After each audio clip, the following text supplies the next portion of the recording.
Hello everyone. How's it going? I gotta be honest with you folks. My complexion right now, all over the place. I don't know what set this off. Maybe I need to go out in the sun a little bit more. It's been a couple days since I spent a significant amount of time in the sun. So that could be contributing to it. But in any case, I'm all blotchy. I'm not on my best. I hope that's alright. As per usual, I'm just going to let the internet know what's going on.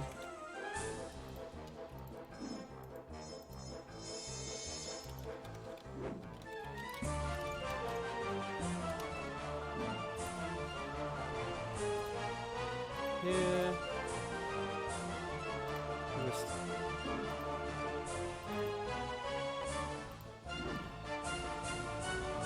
Need to let Twitter know, and then I will let the Discord know, which you will know about if you do !Discord. I'm also going to put my Streamlabs over here, and is that it? At Jack Saint Fan.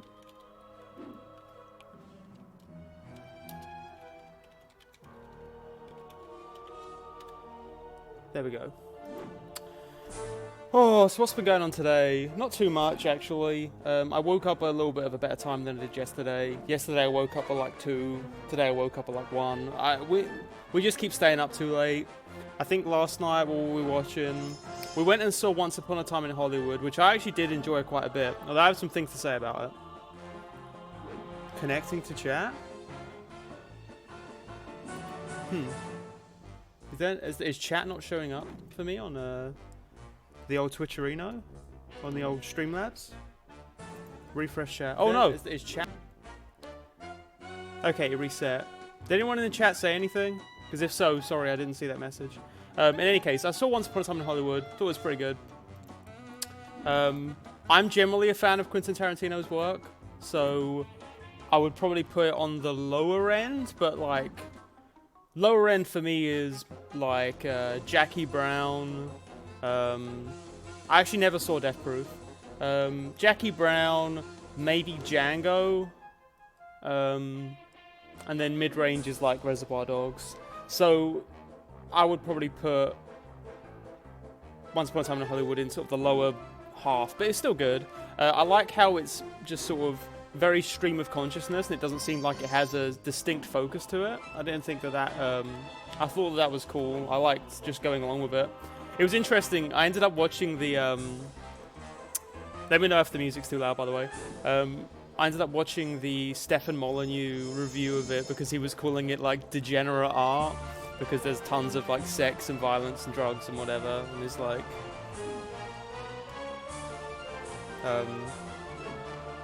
oh, hey, Ian Windsor, howdy. Sarah Zedig said she hated it so much that it definitely made her not watch Tarantino movies anymore. Huh. I'm very interested in her thoughts on it, because as far as I know, she did a script on it, right? She's going to do a video on it. So I'm definitely interested in what her thoughts are. I think the main thing that bugged me about it is it seems like Tarantino's inability to like recognize social issues in like a meaningful way is kind of catching up with him with this movie, because it's like, you know, there's jokes at the expense of the Manson family ladies who are like indoctrinated to be like followers of Charles Manson, and obviously they get, you know, bad things happen to them. There's also a lot of jokes at the expense of Bruce Lee, which felt a little bit weird, where it was like kind of mocking Bruce Lee and like playing him off like he was this arrogant arsehole.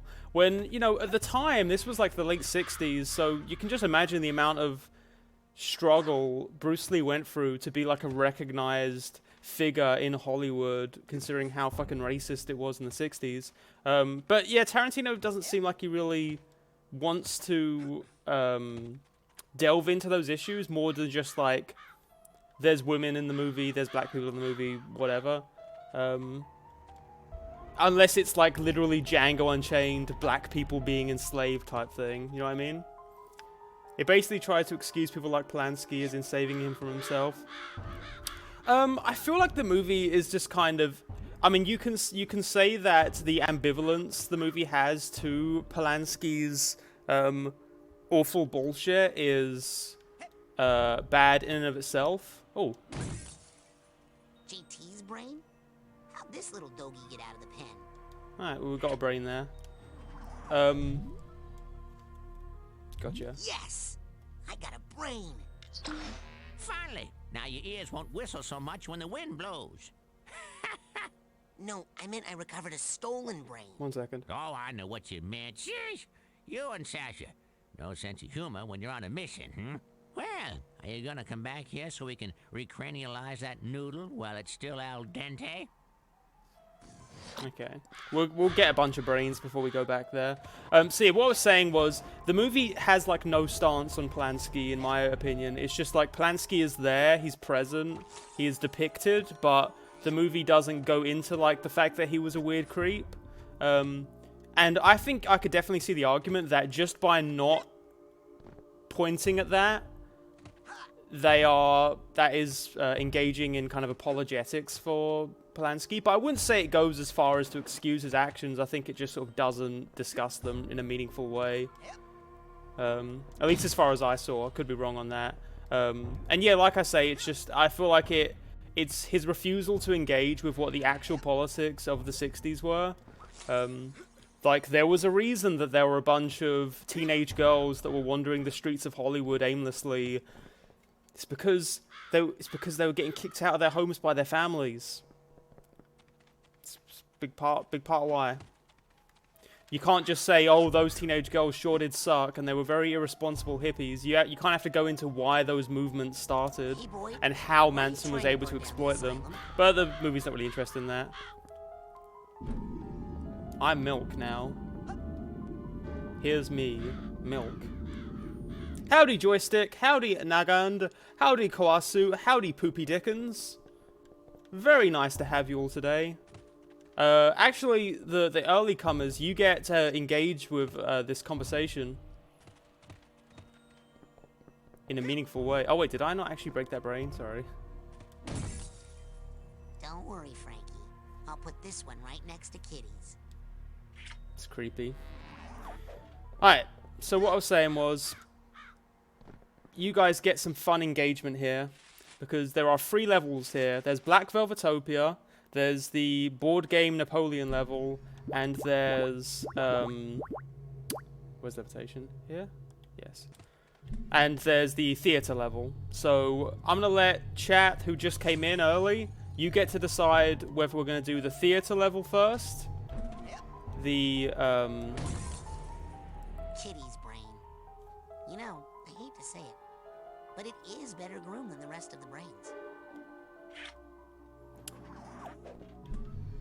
the theater level, the Black Velvetopia, and the Napoleon level. Do Black Velvetopia first, Napoleon. We'll probably do 2 levels today. Thank you, all of you. You're all so Seconded on Black kind. Velvetopia. So far, Black You make Velvetopia a is girl winning. so happy.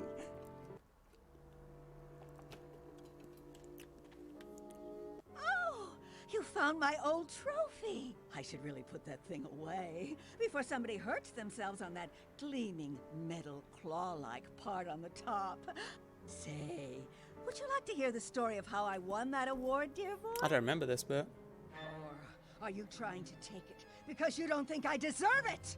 No, you deserve it. I didn't take anything from you. I didn't ask to be famous. I just wanted you to love me. Hey, What? you're supposed to be dead! Ah! Yeah. So basically, we need an object from each of these people. This lady, I don't know actually what she suffers from. Is it narcissistic personality disorder? Oh no, it's like insecurity, like inferiority complex. Is that it? Where she's worried constantly that everyone thinks that she's bad and not talented. Lowest form of nitwit. Thank you for the follow, pal. Bipolar disorder? I think Edgar might be more bipolar. Don't listen to him. Retreat. Shut up, you fool. The battle is Oh, well, ours. Wellington is on No, the this is run. This is our moment of glory. dissociative identity. The battle can't be won. We're gonna lose it. I'm afraid you lost it years ago, Fred. Now pipe down over there. I am the orderly, and I run a quiet, peaceful, insane asylum. Understood? Oh, now see, you've disrupted Mr. Tagley's art therapy session. Le jour de gloire est arrivé. Whatever. So yeah, so Fred is, I believe, dissociative identity, and then I think that Edgar is the bipolar, and I think she's got like something else. I mean, it's not like one-to-one; they're all like weird caricatures, but you get what I mean. Imposter syndrome could be imposter syndrome. ASAP so we can protect it. Although imposter syndrome is generally about the status that you have, you feel you don't deserve, whereas she doesn't seem like she currently has much status, but maybe that's just another form of delusion. Can I get the crows to do anything here? Oh, hey.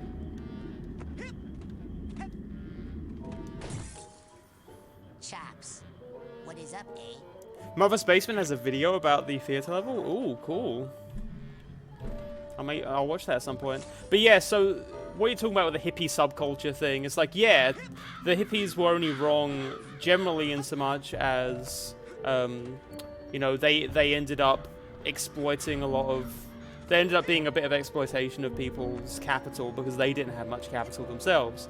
But that was like an indirect way of critiquing the capitalist society they were currently in. The thing about the hippie subculture is they ended up being ineffective more than anything else, right? It wasn't so much about them being like ideologically awful, even though that's how, particularly in this movie, they're kind of portrayed. How do I... Oh. Got him on the run now, eh, Bonaparte? If I do this...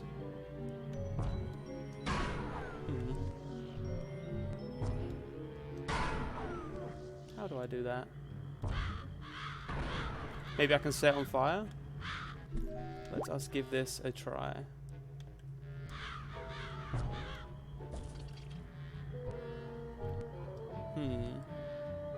What's a puzzling puzzle? Because if I do this... Oh! There's a new thing. What are they looking at? I'm probably just supposed to knock something down. Try swinging on the bar to your left. Let's give it a shot.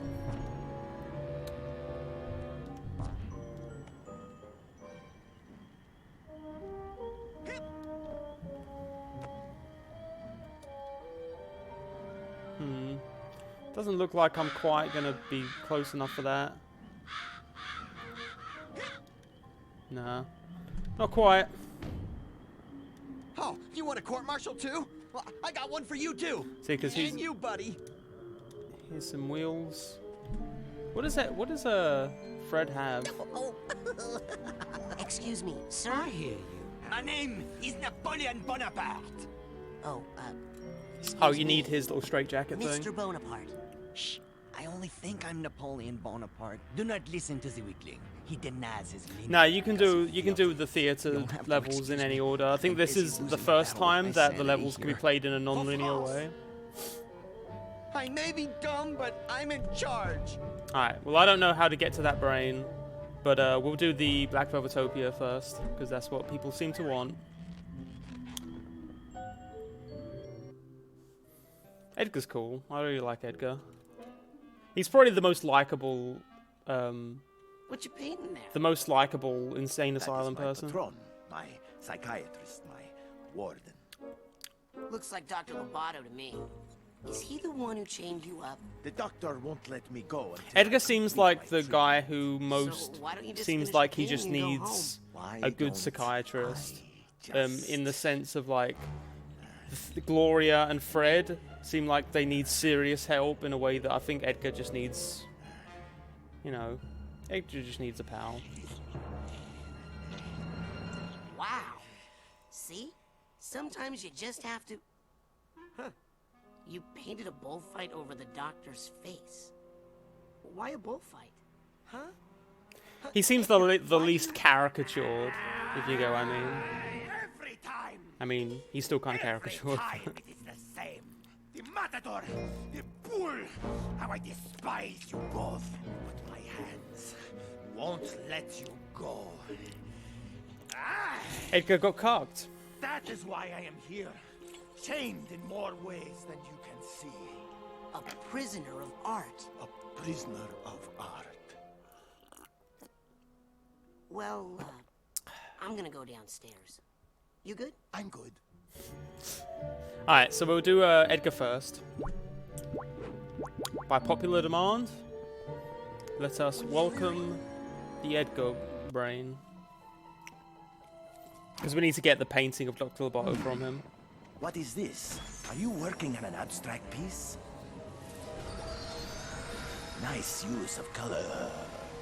I always thought this guy was voiced by Jack Black. I don't know why.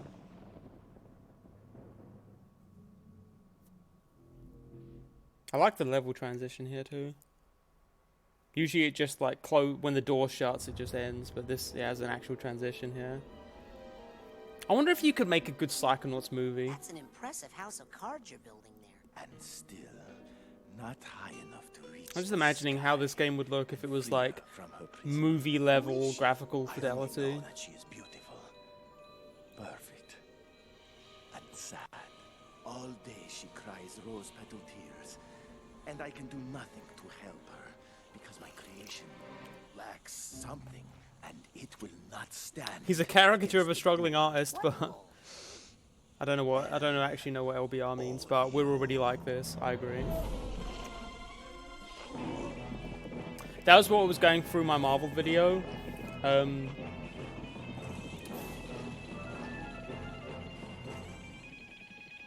on. Somewhere along the way, I feel that I'll I lost explain it in a something second. important, but I do not know. I think it's your queens. You want me to go look for them? Bring me any cards you find. I must complete this tower. Yes.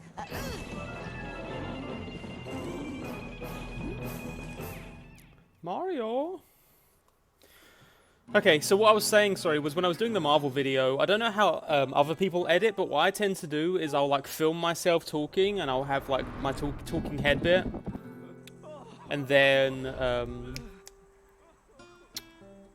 I love the design of this area. This area is like so memorable in how like the aesthetics are, especially with how they make Raz look in this level. I don't know if any other levels do quite so much in terms of like changing the look of the main character. God, are you all right? Poor little guy. Little nick on the frame. Maybe I can cover that up with a price tag or something. So I tend to do the talking head segments where I'm like talking live, and then I will put the clips on top of that once I've edited up all the talking head stuff and like edited out all of the pauses and stuff like that. So the thing for me is once I get about halfway through the editing process, I feel like shit with the work, because what it basically means is I'll have the part where I'm arguing what I'm saying, but before I've added any of my clips. So it feels like I'm just like rambling until I put the clips in, and then my argument starts to seem a bit more coherent. So every time I'm making a video, pretty much, I will feel like really bad about it. I'll say like, this is one of my worst videos. I'm just going on total tangents right up until like the last bit of it where I'm actually putting clips in and it contextualizes the things that I'm saying. Jack, for a little surprise, use clairvoyance on the painter dog and wait.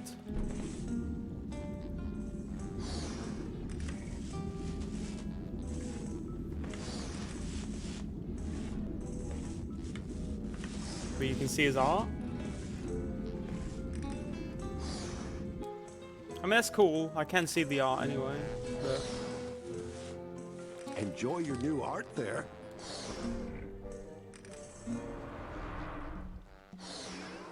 Nice. Now I can get Edgar's cards. Hey, have you seen any really big playing cards around here? Now that takes me back. oh, Britt, what were you Poker saying? night with the guys. Did you need an opinion on something? Man, Hang on. I think Britt needs an opinion on a thing that she's getting. What was it, Brett? You were saying I'm indecisive. Brett, tell me what you need. My sweetie. Chat, tell me what Brit needs if she said something earlier. Brit needs an opinion on something. I'll get whatever then? Wait, what? Oh, is this the game exchange thing? The game exchange Spider-Man or Rabbids? Was that? Mario plus Rabbids, Fire Emblem or Spider-Man? How much are they? I'm assuming Fire Emblem like literally just came out, so that would be get Spider-Man. Spider-Man. I'm happy with Spider-Man. I think that'd be fun to just like sit around and fly web around the city and like beat up civilians or something. So yeah, get that. Especially if it's on the cheaper side. I do want to get Mario plus Rabbids, but I'm not quite in the mood for that right now. One Spider-Man. Thank you. Brit has a voucher at the game exchange near us, so we get a slight discount. And that runs out at the end of the month, so we're just gonna get it now. It's like we're saving money by buying video games. We'd be losing money not buying video games. All right, back to it. I miss those dogs. So the cards, you know where they are? Oh, right. Well, I do know about these 4 lost queens, but that's all. Can't do much with 4 queens, can you? Those are exactly the cards I need. Where are they? Forget about it. They're guarded by some. What's this, a Telltale game? Not to mention Odio. You're better off just hanging out here and turning your head just a teensy bit to the left. Okay. Well, ooh. Enjoy your new art there. I should find a proper hook for this painting, so it will come to life like that dog said. I guess it's a good thing that I stored up these arrowheads. Okay, moving on.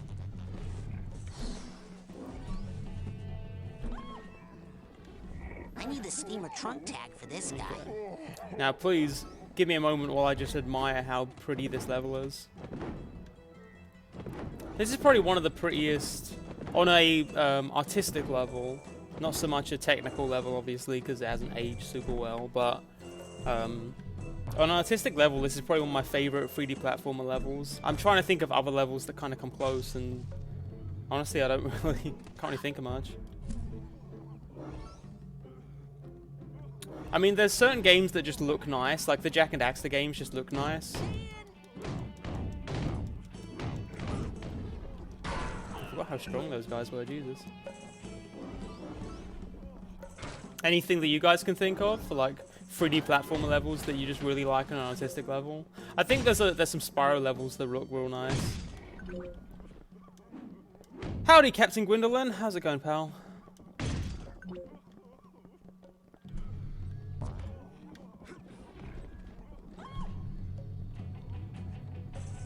Oh, well, that ball goes around pretty quick.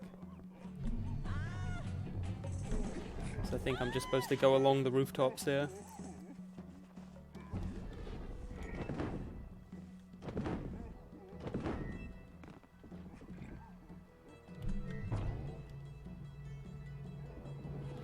I'm glad I have the bouncy ball at this point. Definitely makes this area a lot easier.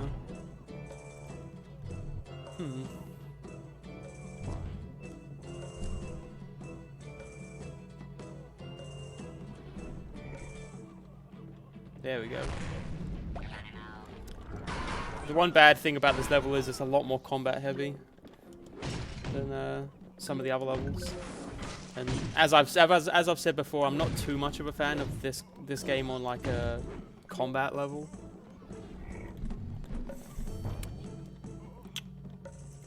The Contessa level in Sly 2. The Contessa level. Oh, the prison, when you're in the prison. Or are you talking about the when you go to her manor? Both of those levels are pretty good. Sly 2 has a lot of nice looking worlds. I actually like all of Jean Besson's snowy areas too. It's kind of weird how they're just an invisible wall here. But whatever. You think they just put the wall up considering they know full well that you have the jumpy thing? I've already done the duffel bag. Is that the one earlier? Nah. I'll find my way. I thought I saw something up there. I get a lot of nostalgia from Brison's levels. I mean, Sly 1 has a lot of... I think that in general the Sly games also have a lot of stylization to them that makes them look real nice.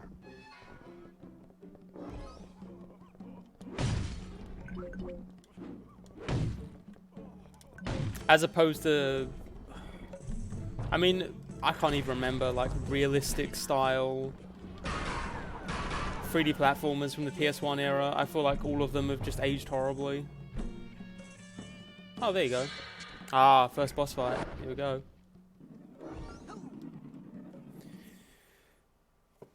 I'm coming for you, McMahon! I know what wrestling is. Introducing, fresh from the Thrilla in Manila, Iowa, Tiger!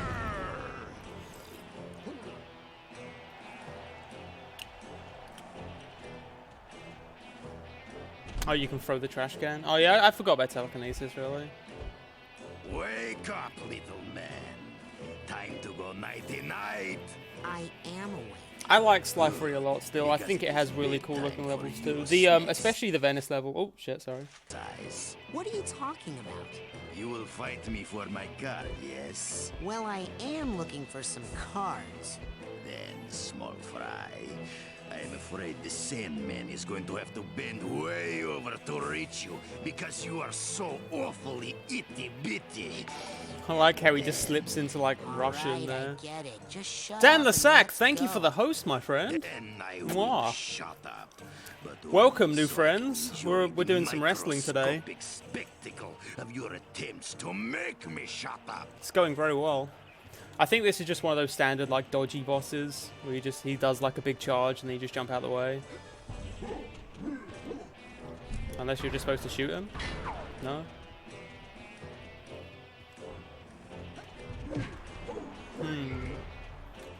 What does he see me as? A deer. Hang on a second. Can I set him on fire? Okay. I guess I can just do that. Can I pick him up? Oh god. This feels cruel in some way.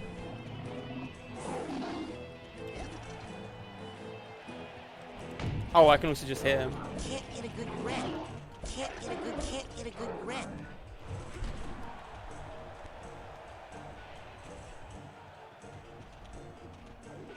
Yeah, he like wears himself out and then you're okay.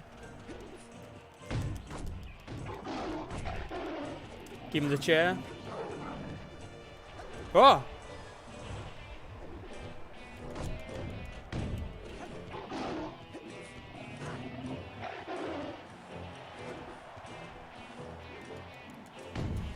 Don't let this boss fight. What is it? Don't let that make you forget Sleep tight. the time that Mankind threw the Undertaker off the cage. Was that what? Was that the meme? He threw the Undertaker off the cage.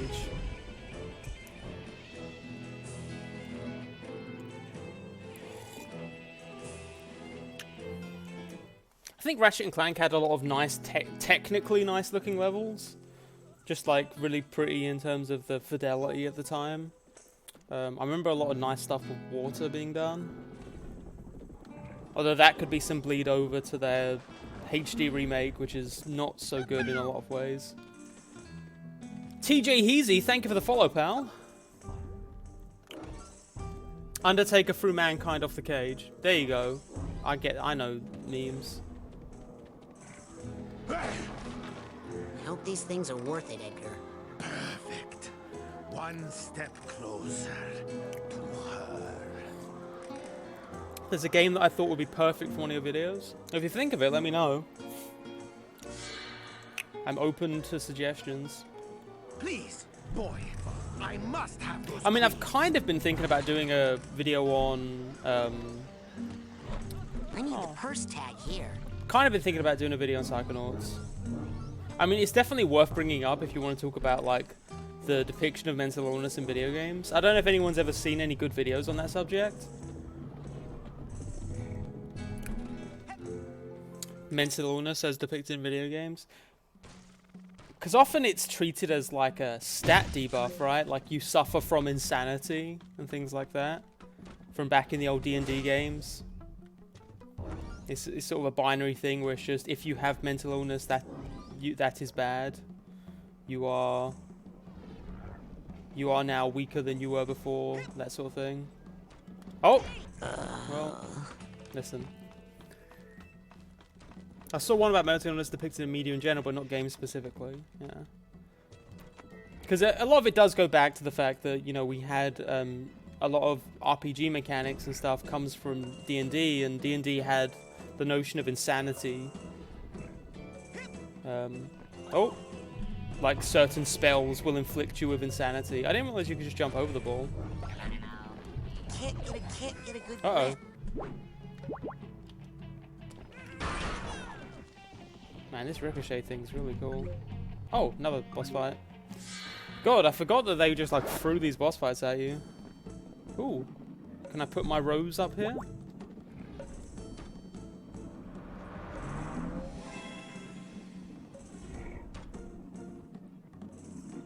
I guess I can give someone a rose now. That's cool.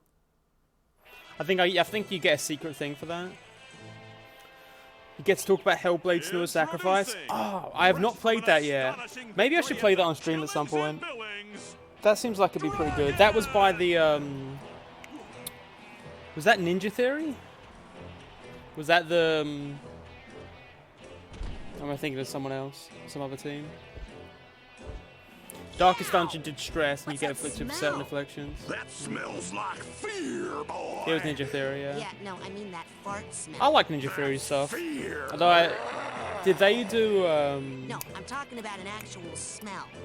It's like what's it if called? stink bombs laid eggs and then those went bad. The one with the, Sulfur. It's part of it came out recently. A Triple B game.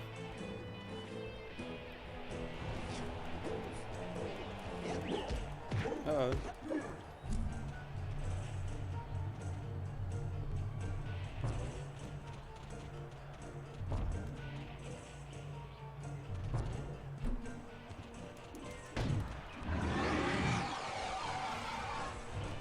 Uh-oh.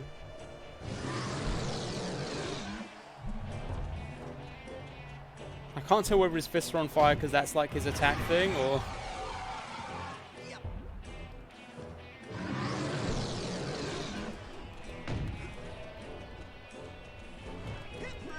Uh-oh.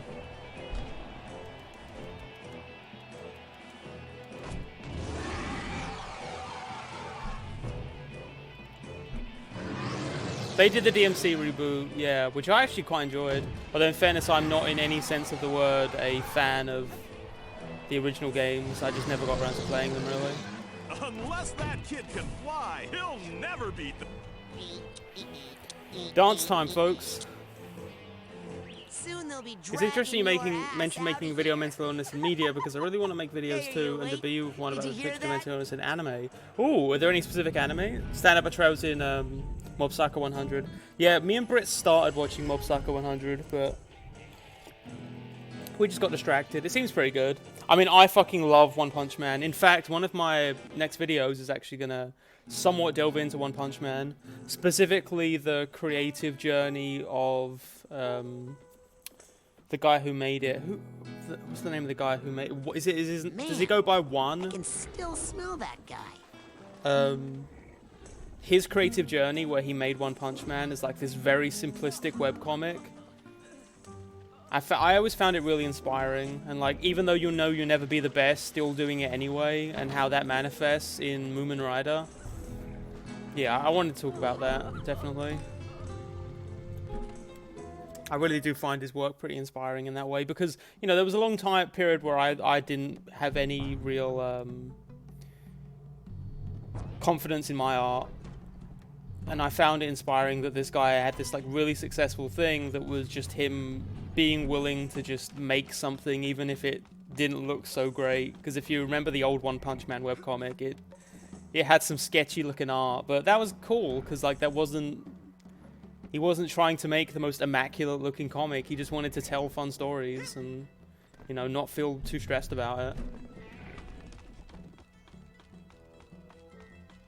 The author's one, yeah. There's one specific character in Season 2 I'm theming around. Oof, they're really interesting. Yeah, I haven't,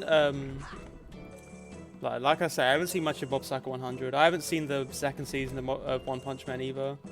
I think I'm supposed to do it when I'm going up.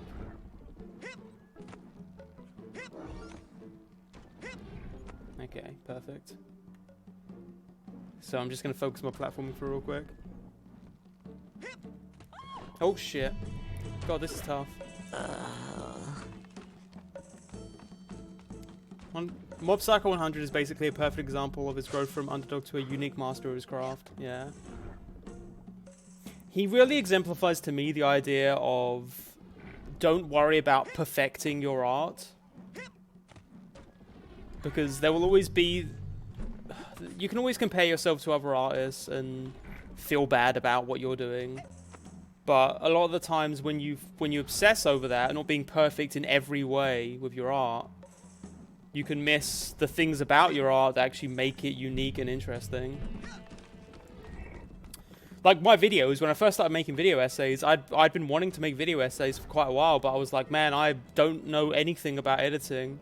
And I don't think I'm very good at presenting myself. I don't really like my voice at all. I still don't really like my voice very much. I don't think it's a very good presenting voice.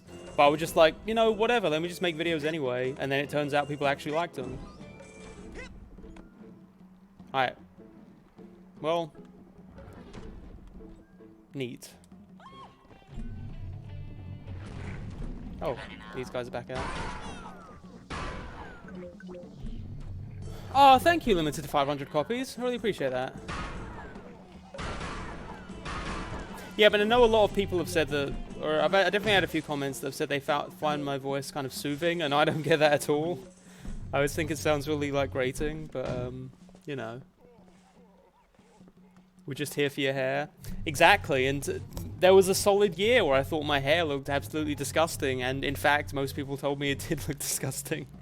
But the trick of growing your hair out, let it continue to grow. Because eventually you'll get it to a state where you actually don't mind it so much.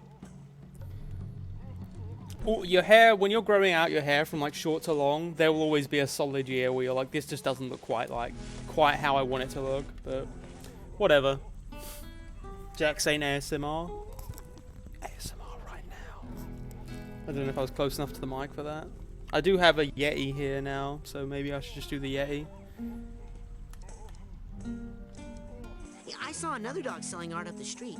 Are you guys a chain? Ah, you've met my compadres. When we were young art dogs, we would run. I feel like it would be nice if there was a space where people could kind of explore and experiment with the voice and confidence without having to have everyone watch their weird mistakes and fumbles. Yeah. I think YouTube is a very caustic space. Pearls before swine. Why do I need another rose? Nothing. Now, I cannot look at this painting for too long, or I will cry with joy. I guess I'll take Pearls a second rose. swine. Thank God. I felt like I was being looted. Alright, there's a thing I can set fire to, right? Here. Uh-oh. I guess not. I can do this. Just gotta jump at the right time. Okay, maybe not. Like art school, but for free. Well, I mean, okay. So incidentally, AniSoch, if you do !Discord, you get a link to my server, which is like an art server. And we tend to be pretty accepting of artists who want to experiment with their stuff. Jesus Christ, I'm not winning. So if you want to post art or anything like that over there, that's fine. I get that it's not quite what you're thinking. I'm sure you're thinking of more of a public platform, maybe. Because you can always post art to places and there'll be a few people that will be there to give you good critique, but sometimes it'd be nice to like have a big audience that can see your stuff, but that aren't going to be, you know, intensely critical of things that you're still just getting to grips with. Which is definitely a common issue. It's definitely tough because I go back and I listen to old videos and it's like, yeah, I definitely flub a lot of these lines. I definitely have a weird like lack of passion in my voice. In a lot of the things that I'm saying. Oh, I can put the guitar there, right? Or I can get another rose. But then you get better. And incidentally, what I do think's worth pointing out, the stuff that made me insecure about my art was rarely the stuff that people would pick up on and criticize. Like, the things that I was insecure about with my video essays was stuff like, you know, the way that I spoke, my performance, the way I was performing the lines, just stuff sounding awkward. And most of the time people picked up what I was saying and didn't hate the way I was saying it, so, you know, most of the time it won't be as bad as you think it'll be. But that isn't to say that YouTube isn't filled with pretty caustic, toxic people that are gonna be shitty just because they feel like they can, because you're small and they can bully you.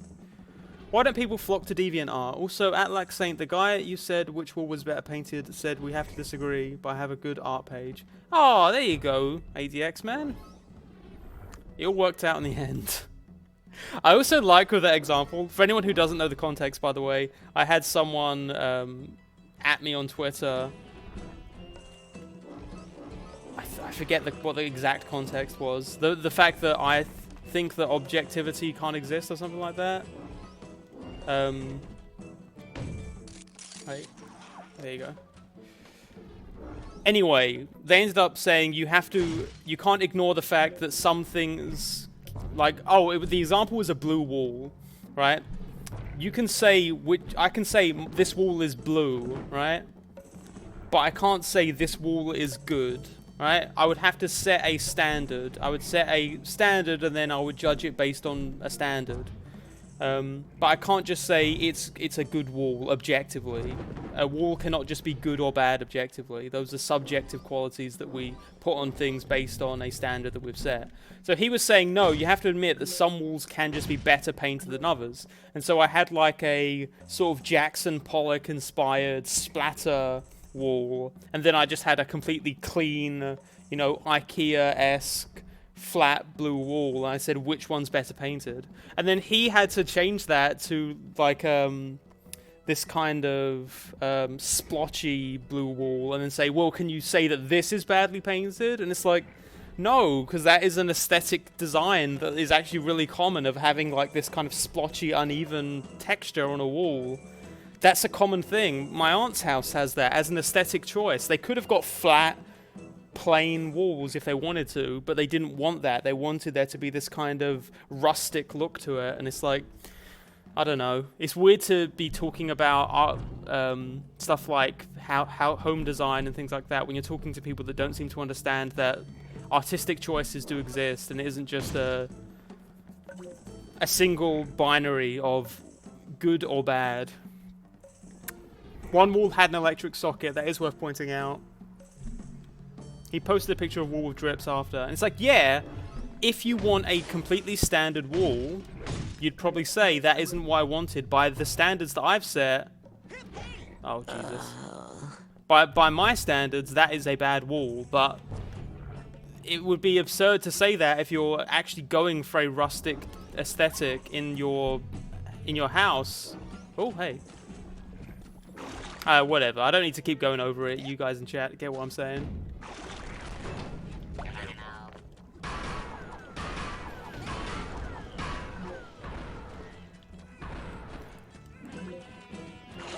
A wall with a gaping hole in it is functionally worse than one that is not. I mean, it depends what you mean by gaping hole.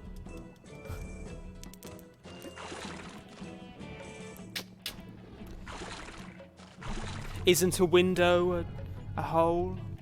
Like a serving window?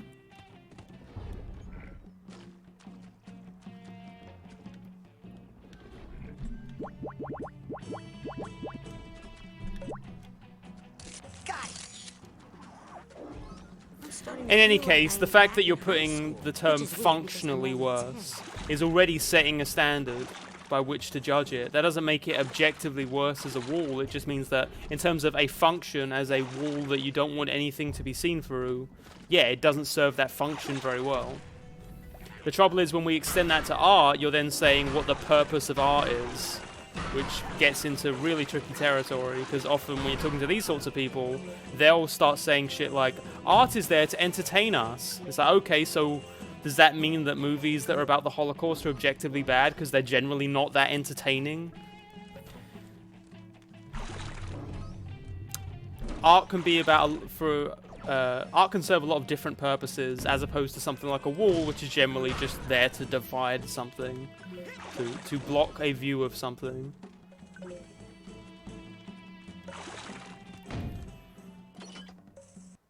Walls are cancelled. I agree. I think that walls are problematic inherently. By definition, a wall is problematic. It's separating things, right? Fuck walls. Walls are terrible. The notion of walls is the notion of private ownership, and we can all agree that private ownership is just bad. We should all exist in a wall-less environment. I'm glad you agree, chat. Make sure to subscribe through Amazon Prime on Twitch Prime. If you have Amazon Prime, you can subscribe for free if you like to stream, or you can just subscribe with money if you like to stream that way. Or you can cheer through the cheer thing over there. This has been your ad.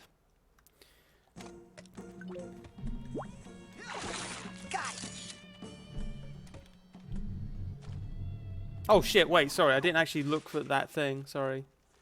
Let's actually look at that. My mistake. You also get a jack emote. Alright, here we go.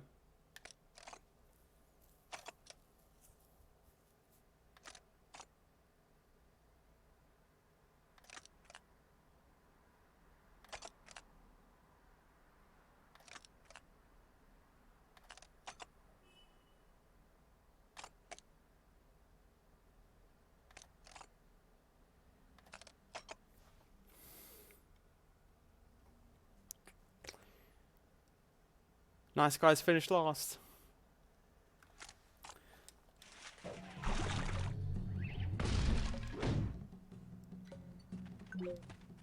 Oh, I'll do the thing now.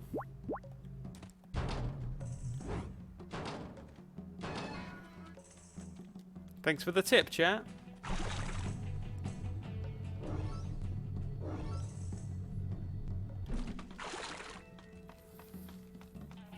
Mauler and his fans are essentially the Thermian argument extrapolated to a whole level of criticism.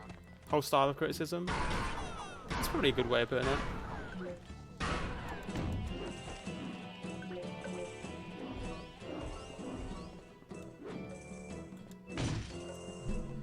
Alright, well I'm out of pictures, so I'm gonna have to go buy some.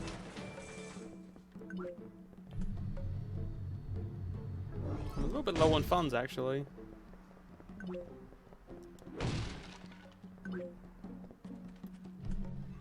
I may actually need to go out and farm some arrowheads. Maybe I should have thought more about that when I decided that this would be the order that I do these levels. Is the bull's face his own or the male cheerleader's? I think it's his own face. The bull is a representation of him because it's his own anger that he can't control. Ivnif, thank you for the follow, pal. Mwah. I don't really care that Mauler exists and does what he does and chooses to read media how he does. Rather, I have a problem with him acting like his style is better than any other and acting superior to critics who choose different methods. It's tough because he doesn't technically do that. He says that there's nothing wrong with a subjective critique. It's more like he fundamentally misunderstands the difference between objectivity and subjectivity because there is no such thing as an objective critique. An objective critique would just be an inability to recognize your own biases. Gotta go. Okay. Can I take this... Can I actually take that guitar down? Let me check.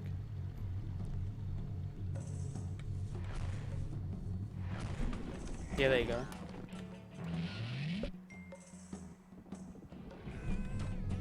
Jesus. Oh, they've got little matador hats. Because I believe the guy with the red flag, what they call, is that what a matador is? In any case, that's the Chad that stole Stacy from him.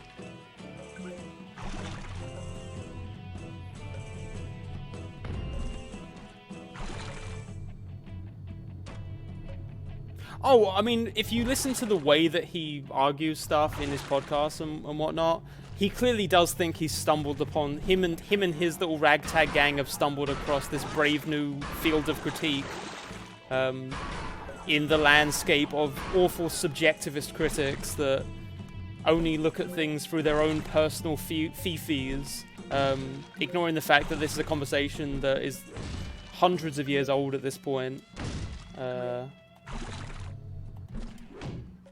And the fact that the way they argue really doesn't differ that much from those of the past. But then that's what happens when you not only don't read books on theory, but kind of brag about the fact that you don't read books on theory.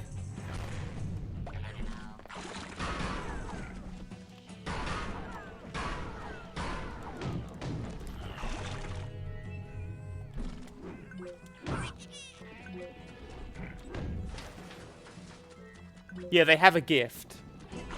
They have a gift. So they have the gift of separating their emotions from their criticism. Despite the fact that if they had ever read any of the academic papers that they brag about the fact that they don't read. Jesus Christ.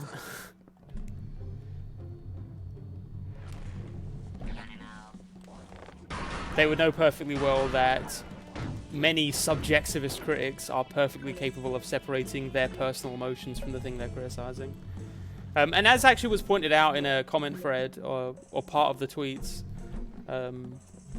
there's a fundamental difference in understanding what a critique is. It seems like it's pretty commonly understood on YouTube for some reason that a critique is like a review where we're telling you if something's good or bad, whereas usually a critique is about much more than that. Oh, I actually need to go... That isn't what I'm supposed to be doing. Okay. Interesting.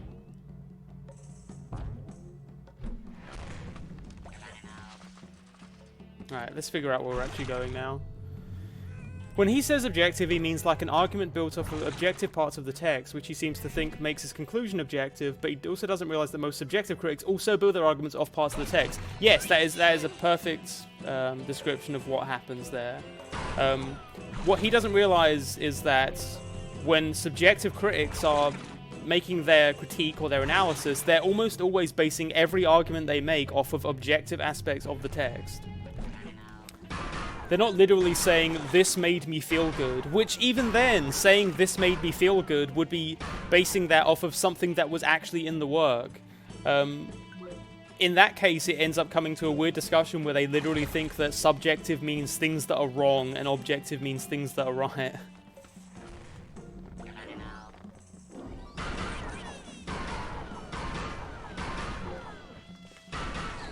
This is why the notion of these two being these two separate social groups of objectivist critics and subjectivist critics falls apart completely, because a purely objective review would be ignoring the actual interpretation of the material, which is fundamental to critique.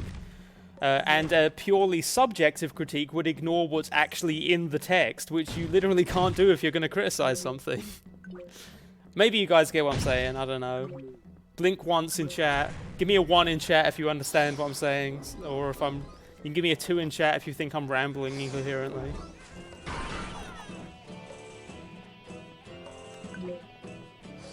And yeah, he's clearly very emotional in most of his arguments. 1, okay, good. Lost you midway through the sentence. That's fair.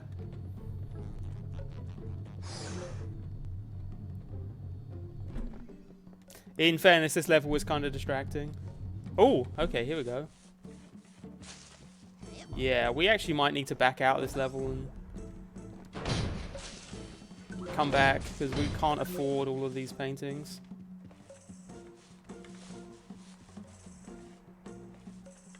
You see what I'm talking about? Well, maybe you can write it off on your taxes as a loss.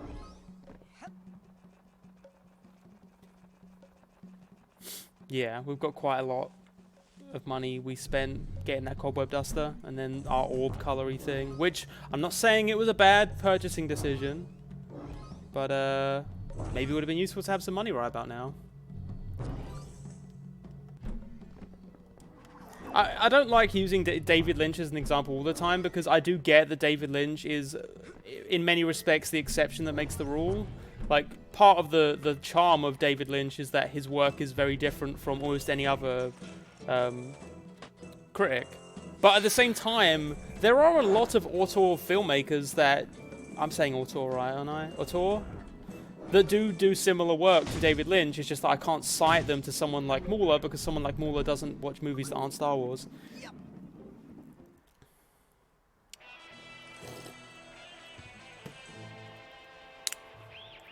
Introducing, back from a crushing victory at someone might lose a tooth in Duluth. Hey, it's Minnesota. That's Minnesota. Chat, that's Duluth is in Minnesota, just so you know. See, you learn things in this stream. That's it. Vampiric Morph, your life would be better if you don't get an answer to that question. Okay, I need to just back away.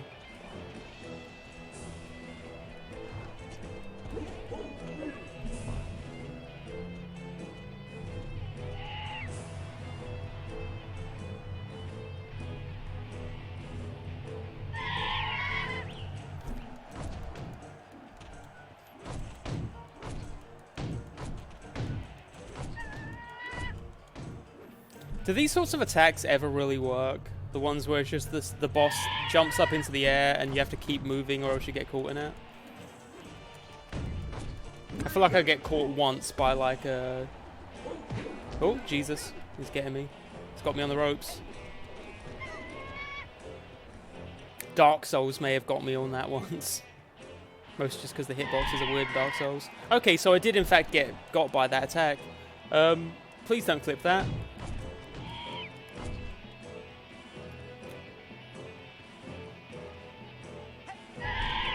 And it got me again. That challenger needs to roll away from those aerial attacks.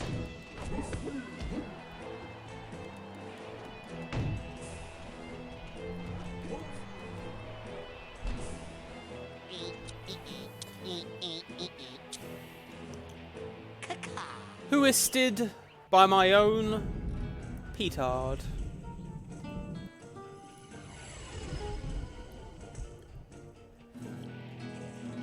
I really liked the length of the response to the video about Mueller and long critique is not a deep critique. Yeah. I mean, that's what it has to be if you're actually going to respond to a response of that length. Sort of points to why that form of response is pointless in the first place, because it ends up just being circle jerking for the people that are already fans of yours, because no one wants to sit there for 11 hours and listen to you ramble about bullshit. Caustic Grace, thank you for the follow, pal. Edgar, where you at, my friend? I hope these things are worth it, Edgar. Perfect. One step closer to her.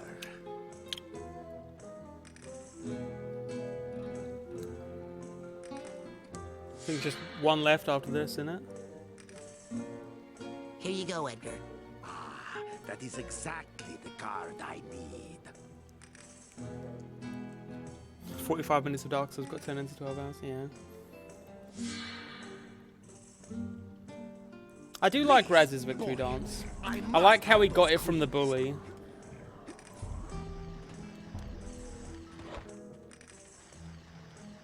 Please, boy. Alright, one left. What tags do I have? Not very many, jeez. Wait. 0 out of 0? Oh, in this specific area. Okay. I forgot. I didn't realize that they separated it like that. What was the last one we did? We did the Birdman, didn't we?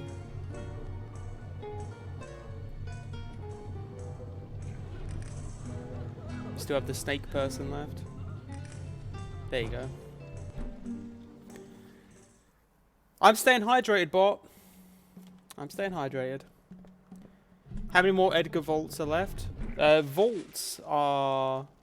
We've got another one left. Oh, wait. There's a thing that does all of them. We have... yeah, we have one more regular vault, and then the special vault you get from getting all of the emotional baggage. Oh! How many arrowheads do I have now? I wonder if I can farm them in this level.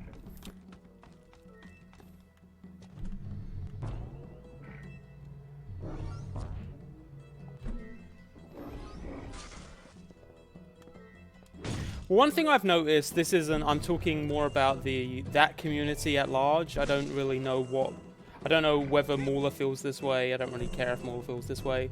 But that community at large seems to have this weird thing where they characterize subjective critique as largely emotional. Oh. Is someone home? Someone is home. Someone's home with a video game. May or may not be mad at me. Oh no. Oh no. I'll let you decide if you want to be angry at me or not. Here you How go. much were these? Enough. Did it cost upwards of $10 for these two milkshakes? Maybe.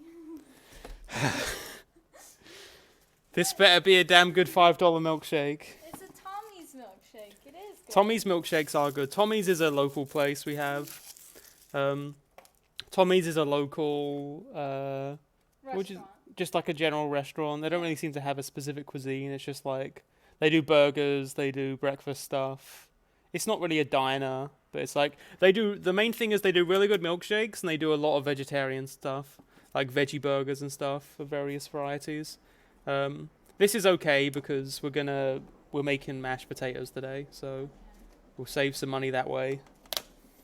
But god damn it, Britt, stop spending all my money on milkshake. Well, speaking of spending your money. But we got a video game. Okay. Wait, what is it? Okay, so listen to me. Did you buy 2? Yes. But Oh no! Listen. So Spider-Man was only $20, right? Mm-hmm. They had a special where Spider-Man was only $20. Okay. So then I couldn't use my birthday discount because it was already discounted. So I used my birthday discount on Mario plus Rabbids, which was $40. Okay. So essentially it equated to like one new game. Chat, my girlfriend's spending all my money on video games. Please send me money. Please donate money, chat. We're about to go broke because Britt keeps buying Spider-Man and milkshakes. No, we're not. But also, you can stream Spider-Man now. Yeah, we can play some Spider-Man on stream at some point then. This will be cool. I like the idea of just like swinging around at some point. I don't know if you got my other message about the car. What, the O2 thing? Yes. Yeah, okay. I mean, yeah, we can get that fixed. Apparently it's like $50 if you wanted to just buy the part and do it. Or if you wanted to get a mechanic to do it. Here's what I'm thinking. I'll get my dad to do it. Okay. We'll talk to him about it. I should give him a call. Yeah. Let him know. Are we going to do What? Tomorrow's Thursday. So. Tomorrow's Wednesday. Today's Tuesday. Oh. We're going to go on Thursday. Sorry about that, chat. I'll get back to the video gaming.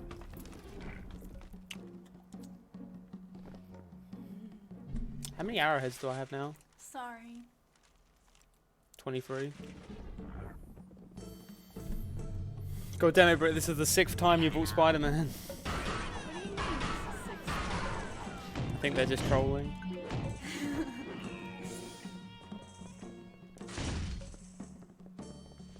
I mean, that's why I got the milkshakes, because I thought, like, you might be upset that I bought 2. So then I mean, I'm not upset. So you wouldn't be as upset. I mean, we're not gonna go bankrupt because I might. If you could show me can you show me our ally account off screen, so that I can feel comforted by the fact that we're not actually broke. I'll show the whole stream our current bank account. Yeah, don't show our bank account to the stream, please. Rest assured, There's 2 numbers here. There's an accounting number and a routing number. I guess I can show that to you guys. Rest assured, chat, you're not missing much. Hey, in Windsor, thank you for the $1 because your wife spends all your money on video games.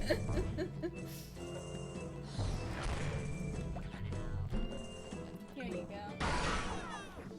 That's lower than I thought it would be, but whatever. Oh, actually, we haven't got our end of the month payments or anything, right? Well, wait, is Skillshare not money gone through? Should have gone through. But my Patreon stuff is what I was saying, because that comes at the end of the month. I'm a little bit stuck, chat.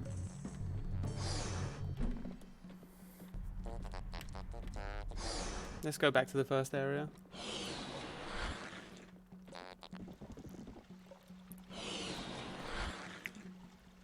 Is that current balance, sorry? Yes. Okay. Is there anything back this way? Nope. I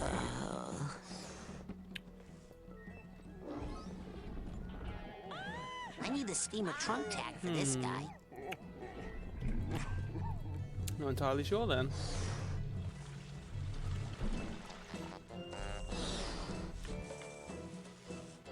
Why wasn't the message showing up on screen though? I don't know, there's like... Okay, hang on a second. Let me see if I can sort this out. For some reason, if I go to my dashboard here, it just isn't showing up messages. Hang on. Hang on. I'll check my widgets real quick. Or maybe I can't do that unless I back out of the stream, in which case I'll figure it out later. Alert box, here we go. Alert box. There was a donation. This is a test donation for $1. I mean, it should be showing up. Text to speech. Yeah, text to speech is enabled.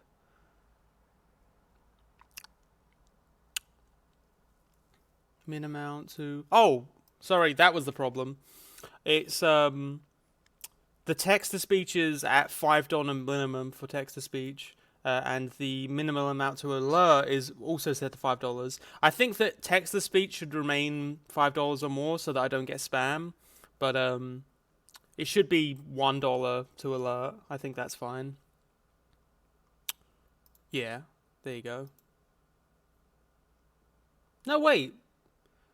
Close donator message setting. Show message. Minimum amount to show 1. Yeah, that should show up then. That's weird. Alright, well I don't exactly know what the problem is there, chat, but let's just get on with the game.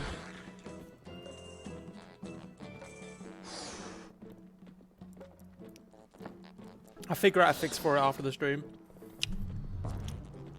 Once I get back from the gym. Oh, I can get up here.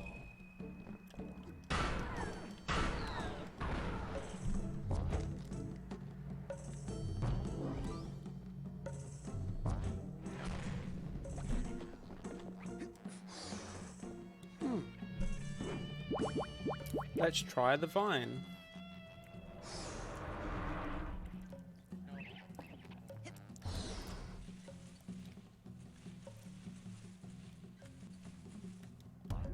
Wait. I think I need the other thing. Oh. I think I need the window thing. Which does in fact mean I'm probably going to have to back out the level. Yeah.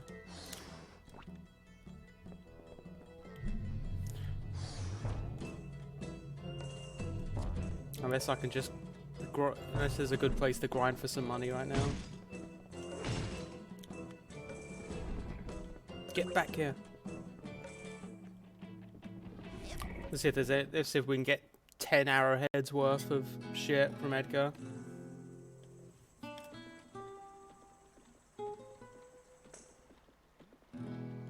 Alright. Yep, didn't really need that, but that's fine. Where is some arrowheads? Just need arrowheads.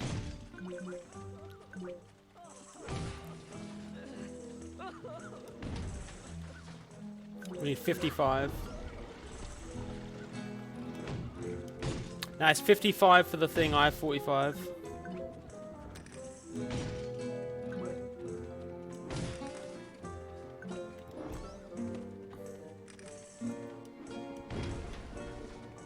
If there's anything else I need to buy, then I'm fucked.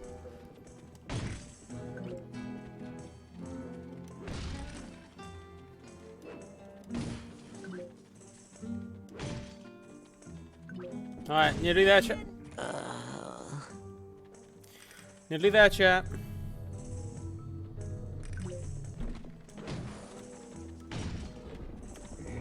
That's 53. 2 left. Where's that last 2?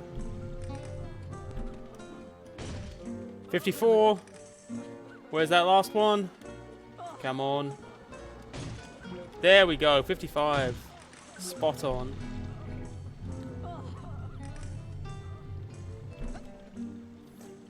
Now let's buy the window thing.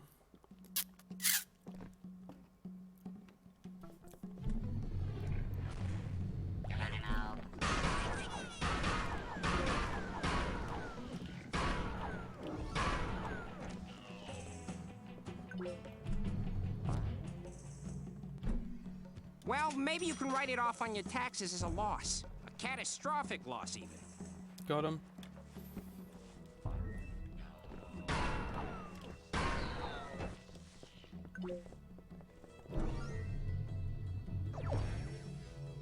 Ooh, shield upgrade. I think that's a reflecting thing.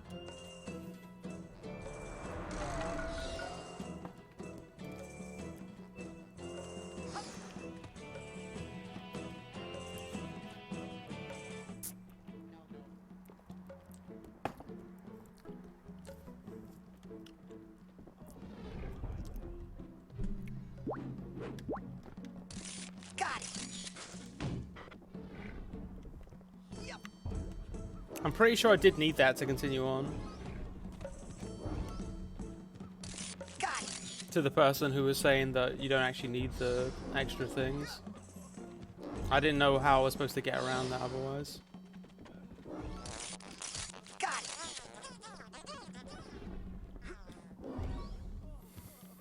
I think the artist dogs represent his feelings of inferiority.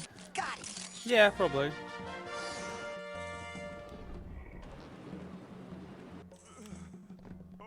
Suitcase tag. That's what I need here. Suitcase tag.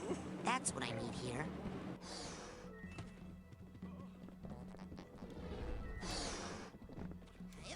Aha! Now we can do the thing.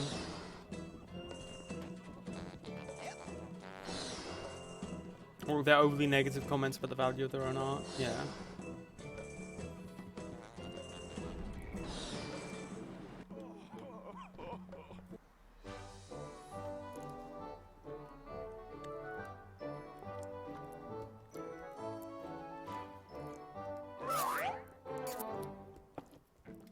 Okay. You good to go to the gym in a bit, Brett? Brit's raring to go. You want some of my leftover oatmeal?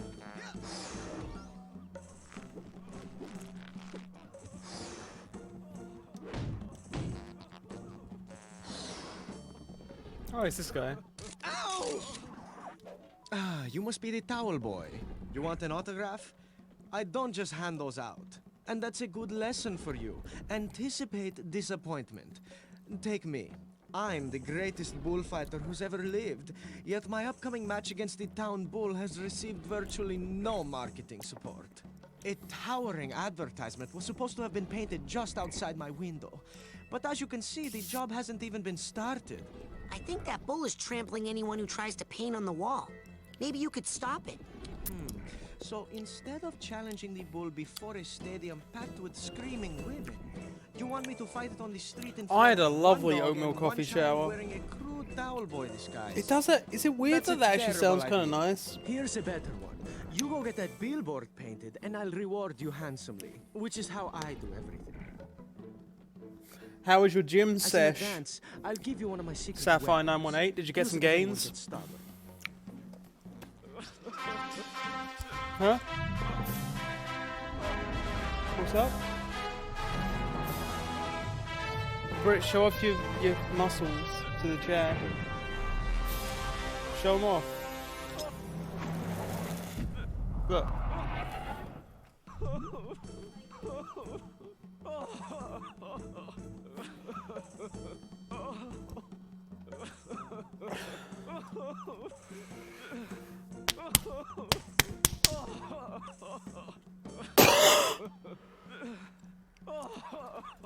Yeah, I'm pretty strong. Now I can confuse people.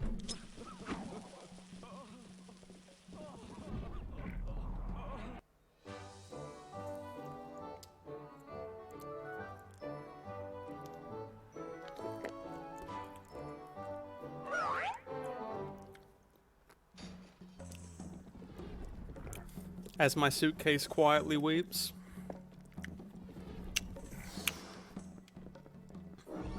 Sorry, was that the root beer flavored milkshake? Yeah.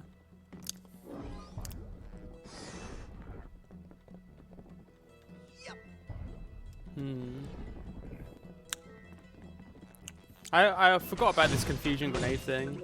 I don't know if it's that useful. You should really go out there and stop that bull. Elodio and I will fight someday in the ring. Root beer and flavor. He will die. But not until we have a good media buzz first. So get out there and make that lazy dog paint my billboard. Listen, at the end of the day, people just have their strength.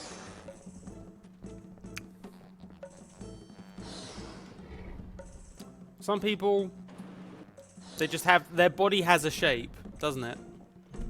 Usually. And you can't fight that. Oh god, wait.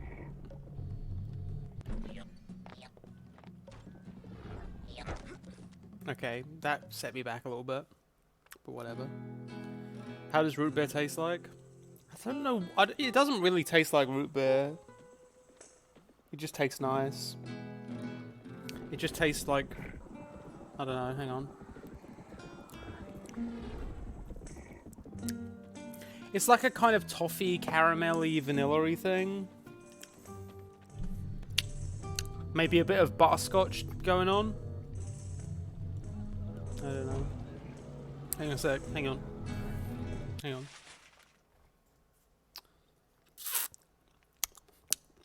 Butterscotch. Vanilla. That's a 10.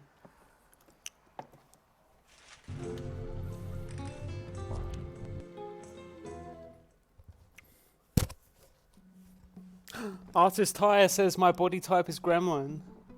You're not alone, Brett.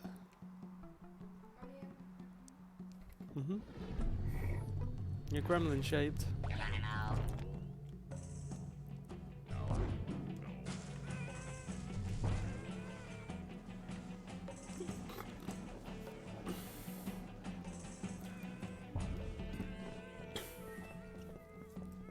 Oh, asking how root beer itself tastes? And root beer itself just sort of... It's kind of like Dr. Pepper, I guess. It's like Dr. Pepper, except it kind of tastes like medicine. How the hell did this guy get up there? I think it has kind of a medicine-y taste to it. I mean, it is made from a it is kind of bitter. But it isn't like disgustingly bitter like medicine. Yeah, it doesn't have a bitterness to it. But it's got that kind of... Don't really know how to describe it. Hey, we really gotta get that billboard painted. Okay, man, here's the plan. How does Dr. Pepper Step taste? one, It's like Step two, caramel, we, which is now just caramelly. you, runs out there and I gets don't killed know. painting the billboard. Maybe I can distract the Like bull while you fruity, paint. caramelly, fizzy. It's so crazy, it just might work. Or Yeah. maybe it's so crazy that it's just extra crazy. There's absolutely no way I'm going out there, man. Come on, you're a bulldog. Show some backbone. Plus, Racist. who wants to go for a walk? Who wants to go for a walk? Stupid dog. Brain. Yeah, I'm a big fan of root beer. We can't really get it in the UK very much. Let's go. Great. When I say go, boy, get moving. Go, boy! There you go. Go, boy! Go, Wait. boy! Go, boy!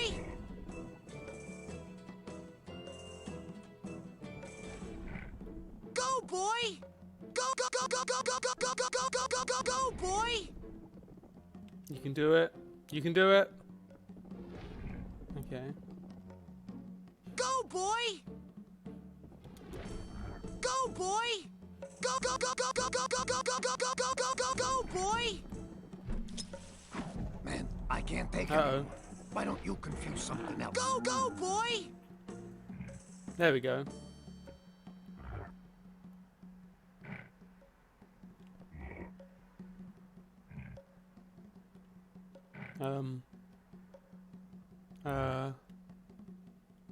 Okay.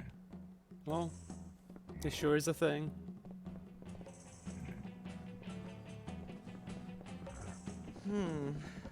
It's not great, but I suppose it's just barely good enough. Come see me if you still want your reward. You know, your advice didn't work. Really? Then here's some new advice. I don't know what you're talking about. How about that reward? Fine then. One autograph. Autograph. My bulldog friend could still paint a beer gut on that poster out there. All right, here, take this. But I warn you, I won't be able to sign it.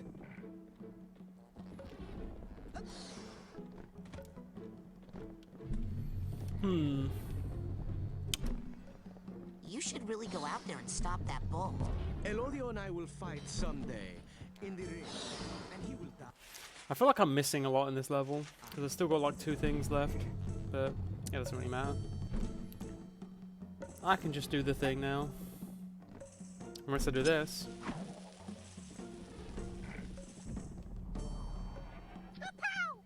Wait for it. There we go.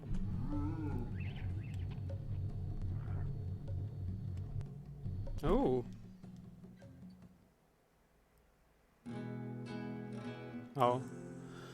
23 is a prime. Thank you for the follow, pal. If that was a math joke, I definitely don't get it.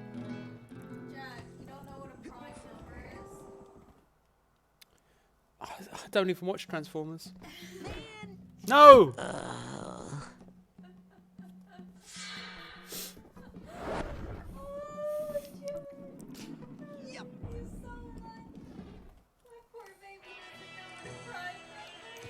It's the big one. Next up, Junior King Kong Cobra. It's when you multiply it by itself.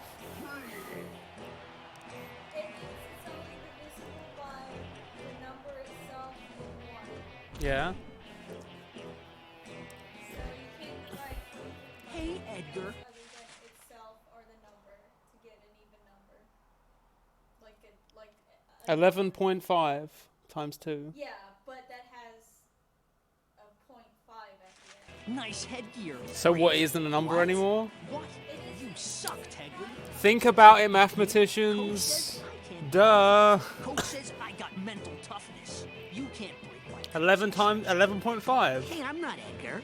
Yeah? You're gonna wish you're not Oh. Edgar when I'm through. Look, I am not Edgar Tegley. My name's Raz. I'm a psychonaut. You're an idiot, Smegley. Coach says your psycho girl crazy lack of focus cost you states. Seriously, I don't want to have to hurt you. Well, since you'd have to break my concentration to even touch me, and since you can't break my concentration, I guess you won't be too disappointed then. Alright. Oh, hang on a sec. I wanted to do the clairvoyance thing, as was requested. Haha, got him.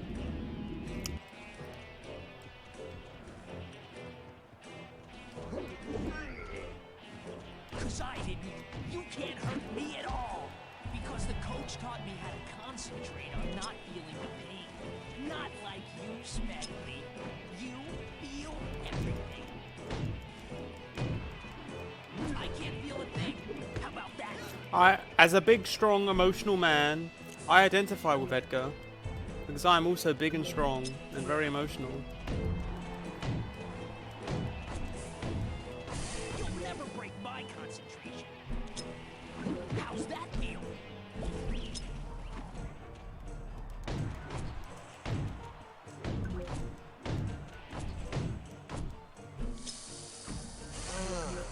My head will never get off. I'm telling you, it's impossible. Oh, does that hurt? This is a really good level. I will say that on a... I think it's the least creative level mechanically of the Asylum levels, but aesthetically it's beautiful. I think the theater levels got like a really cool mechanic to it, and then the Napoleon level I just think is like so much fun. Even if from a purely platforming perspective, I think the Napoleon level suffers a lot. We'll do that one next, and then we can do the theater level probably next stream, unless I get through the Napoleon level really quickly. Or actually, I'll tell you what, I'll leave it to the chat. Do you guys want to see the Napoleon board game level next, or the Gloria theater level next?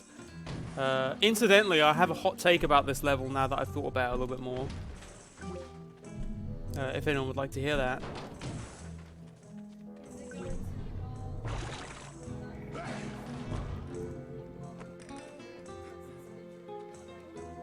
No, this has been a fun level, but the plot, the narrative of this level, I have some thoughts, I have some hot takes about.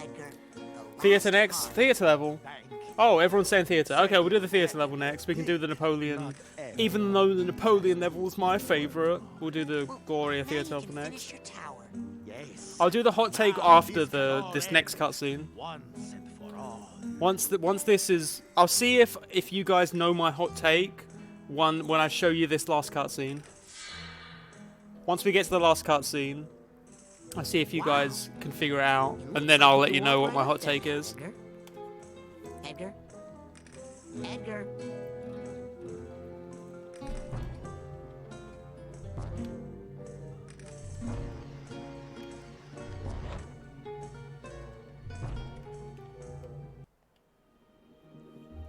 I knew you would save me someday. He just won't let me go. Tell me, how did you kill him? Kill who? El Odio. I didn't. Edgar?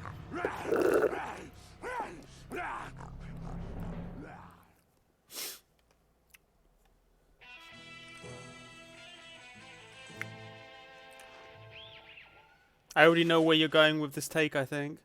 Well, if you have a guess, feel free to let me know in chat.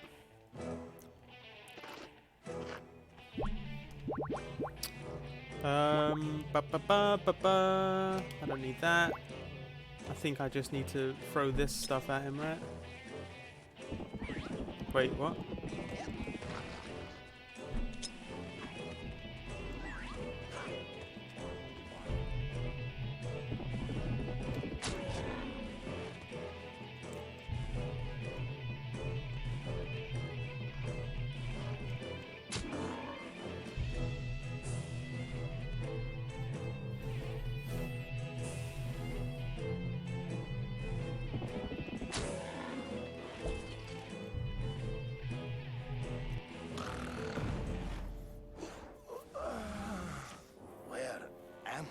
Thank you for preparing the bull, my humble picador.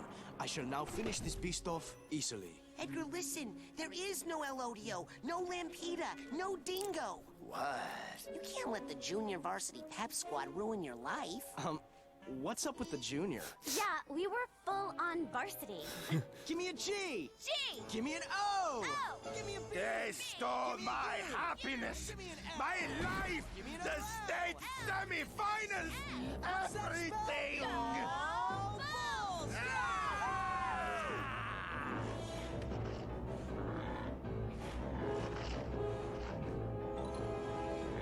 No, wait! Edgar! Ha ha ha. He never learns. Okay, so I think this is... Oh no! I can't believe I stuck 4 of those barbed poles in his back. They're called banderillas. I gotta get those out of there and protect Edgar. If something happens to him while I'm in his mind, I'll get the boot.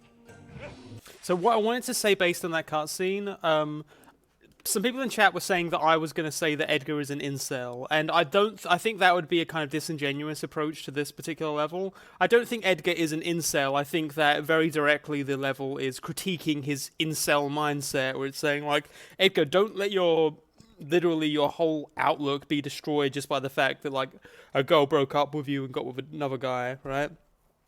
But I do think in the characterization of the cheerleader and the varsity guy, they are playing into the like nice guy syndrome tropes that lead people into that incel mindset. So like, I think the real mature take would probably be that like, just because the cheerleader dumped him for another guy doesn't mean that she's this vapid, brainless, you know, whatever, and that the guy is like this like, oh, he's brainless Chad, or asshole Chad. Like, sometimes you'll just get dumped because you don't get on, and then they'll go with someone else. That doesn't mean that like they're bad and they have bad taste in men. It just means that you two personally don't connect. And I do get that you're still in Edgar's brain, so it makes sense that he would see them that way.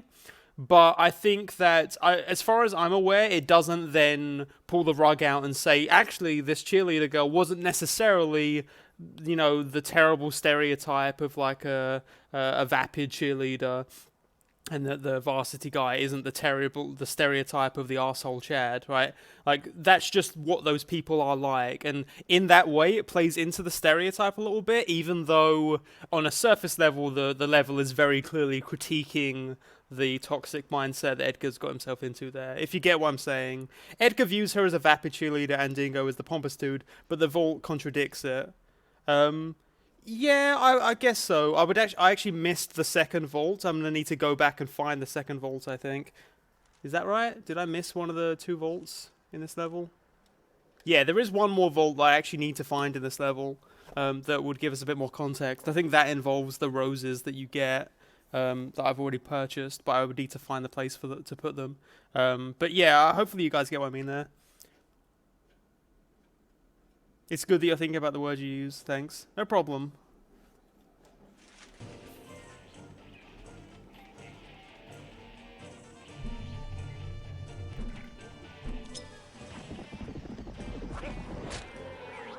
Uh-oh.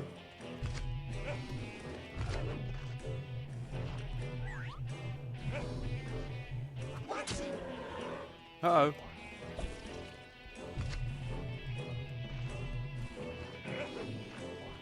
Oh, I need to throw a grenade on him.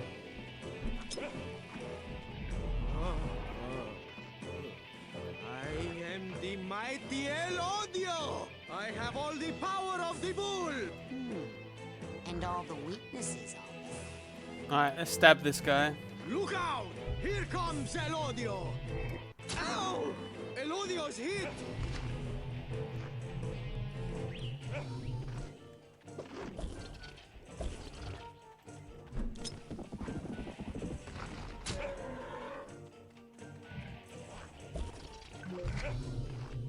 Uh-oh.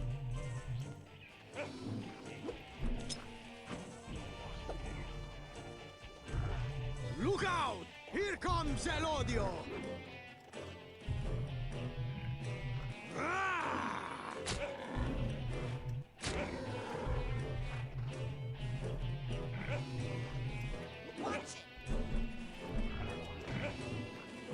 Need to charge up here.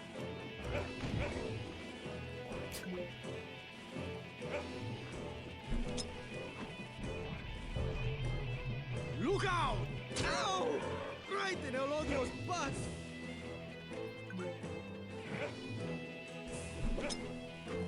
Alright, here we go. Look out! Ow! Elodio is dying. Take that, Chad.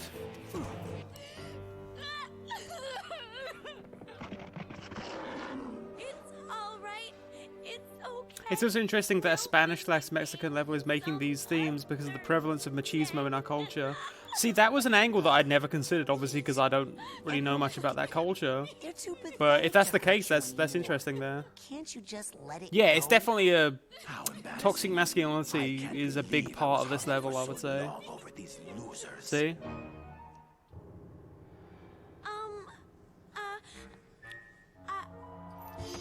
I always loved you more.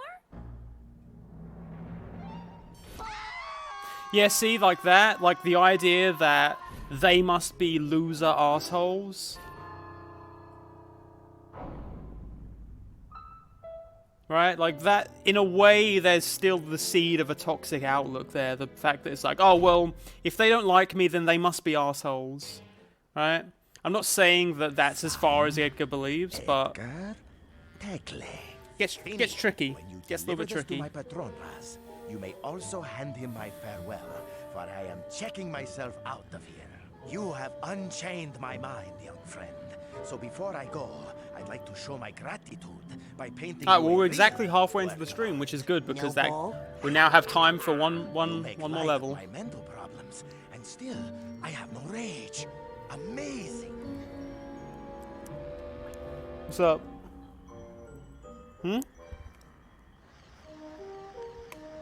Are you okay? Okay. Well, if you need anything, we can have some mashed potatoes in a little bit. Now what am I supposed to do? Right after the gym. Brett, if we don't go to the gym, then we're gonna go down south, and they're gonna say, "Haha, Jack is a weak little man." And they'll laugh at me and say, "Haha, look at your weak little muscles." That's what they'll do, right? Not like I can reach a regular restroom when I am. I'm actually going to go back into Edgar's mind and get that last vault. Great to see you guys all together. Not now, Rasputin. There is a lot of money on the table. Okay. I was just gonna hang out for a bit. Is that Bull? Long gone, my friend. The place is yours, if you excuse me. Okay. Hey, Gloria is the big emotional highlight of the game for me. Yeah, I think she definitely, in my opinion, has the saddest story. Not much to do here except clean up all the cobwebs, collect all the figments, and get any vaults that are left. Yep. Alright, so we need to find that other vault. I need the purse tag here. So where is that second vault?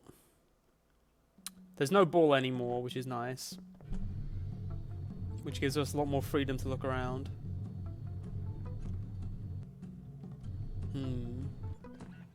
Oh! Is there anything over here?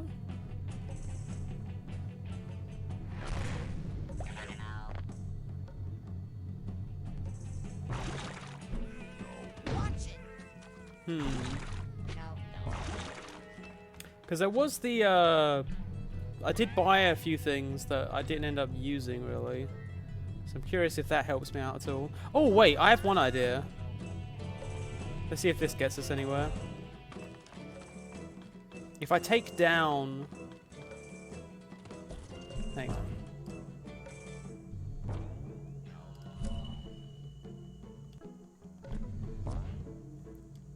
There was a vault down there in the sewer. I already did that one. So if I take down this thing, and then put it earlier in the level, I wonder where it will take me. I wonder if it will take me to a new place. Whoa!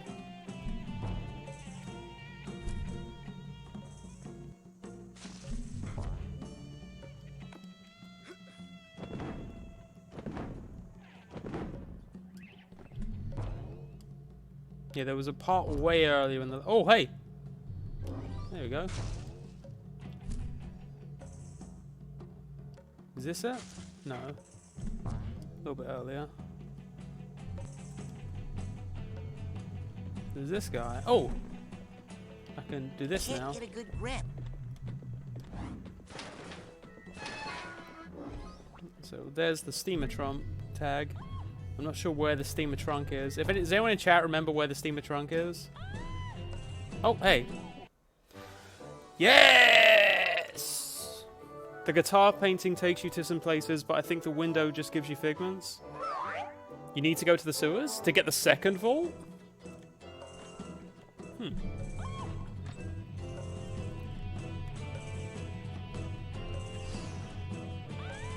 I have the vine painting. I believe I have all of the paintings now.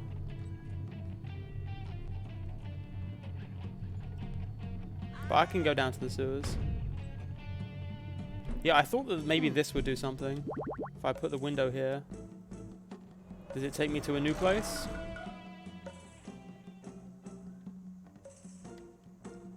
Oh.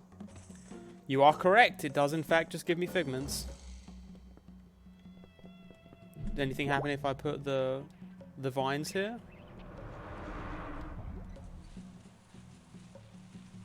Ooh. Something? No. Okay.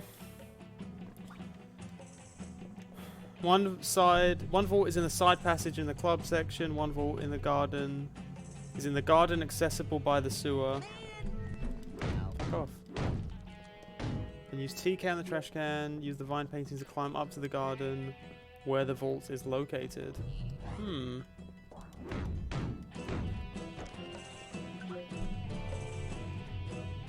I swear I used the... Are you referring to this area?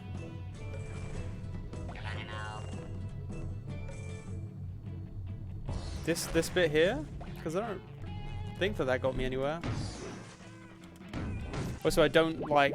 I'm not a big fan of how this level just arbitrarily spawns in enemies. Again, it's that whole idea that this game has a weird emphasis on combat, despite the fact that combat is inarguably the lamest part of this game.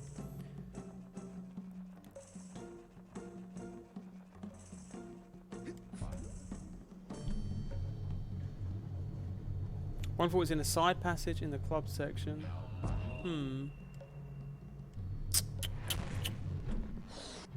So, okay, here's the thing. We do the vine painting. I don't think it gets us anywhere. Yeah, see? Just get stuck on this wall here.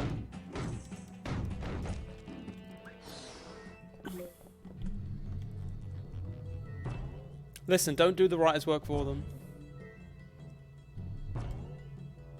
See, this is a game that lends itself very well to interpretation on the part of the player.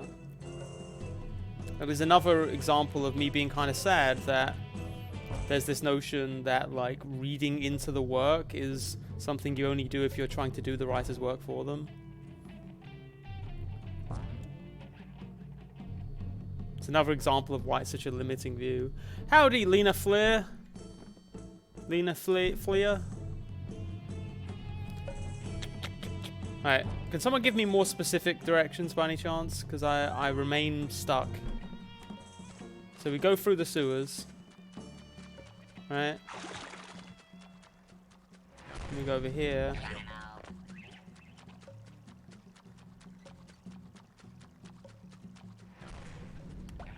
And we go through here. Oh, is it through here maybe? Is it up here?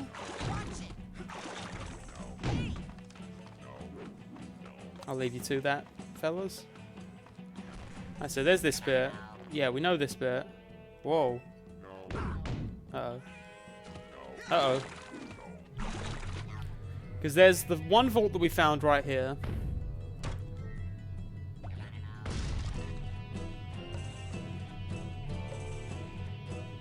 Did I just not go up this ladder?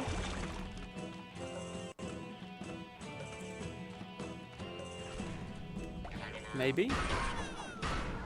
Oh, there we go. I see it. Alright, thanks for that, chat. So now if I'll do the window first because there's just a figment hiding in here, right? Yeah. And then the vine thing will get me where I need to go. Alright, thanks very much for that, chat. Much appreciated. Butthurt Gamer 2, thank you for the follow, pal. Very nice name.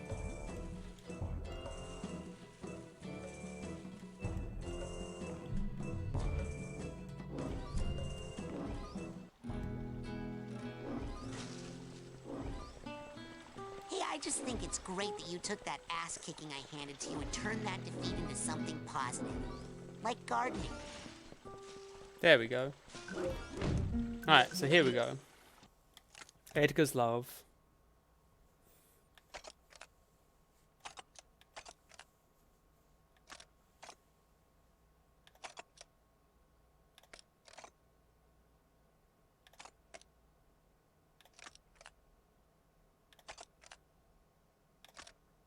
Aww.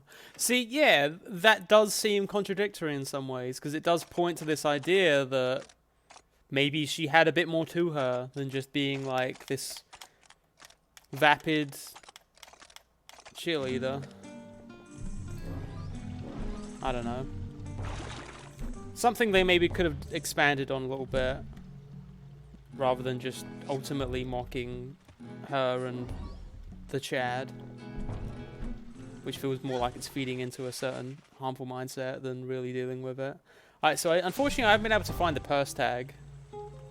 That's my one problem here. I was kind of hoping the purse tag would be over here.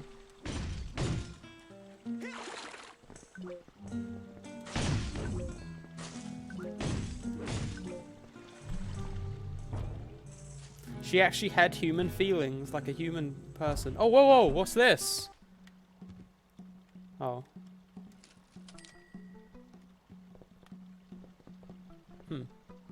Interesting.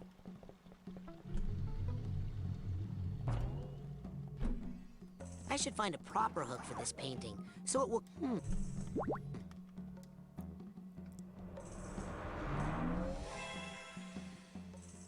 Is there anything I can do with these 3 roses?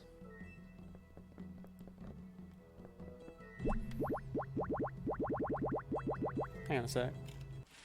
Just curious. Psychonauts roses.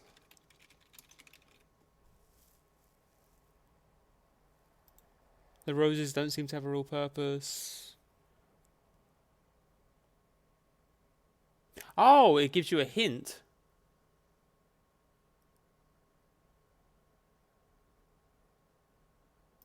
Okay. Let's see if there's any good hints here. I forgot about the clairvoyance trick. I'm not getting anything. What? I must be out of range or something. Oh. Never mind then. I guess we're leaving this level. Man, these things smell terrible. Okay, let's go. When there was Bull, you could give those roses to girls who were looking out the windows in the streets and they hide you from Bull. Huh. Okay. Yes. Interesting. Alright, well the chat was saying overwhelmingly that they wanted to do the theatre first, so we'll do the theatre.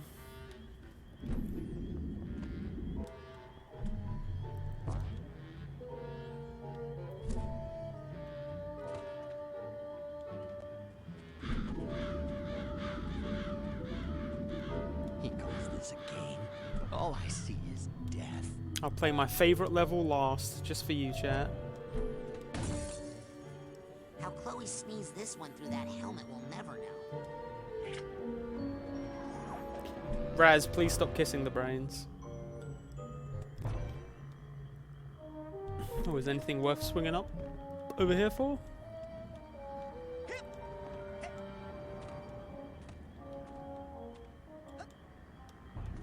Look, we're not just an army. Don't look like it. We're a family, and today we all have to just pull together and kill. I like Fred. Okay, Gloria. Let's do some stuff. Oh, you're back to take away everything I've worked for. Because you're just... Whoa. I just wanted to use the thingy on you. There you go. Oh, if you don't like the performance, a simple boo will do.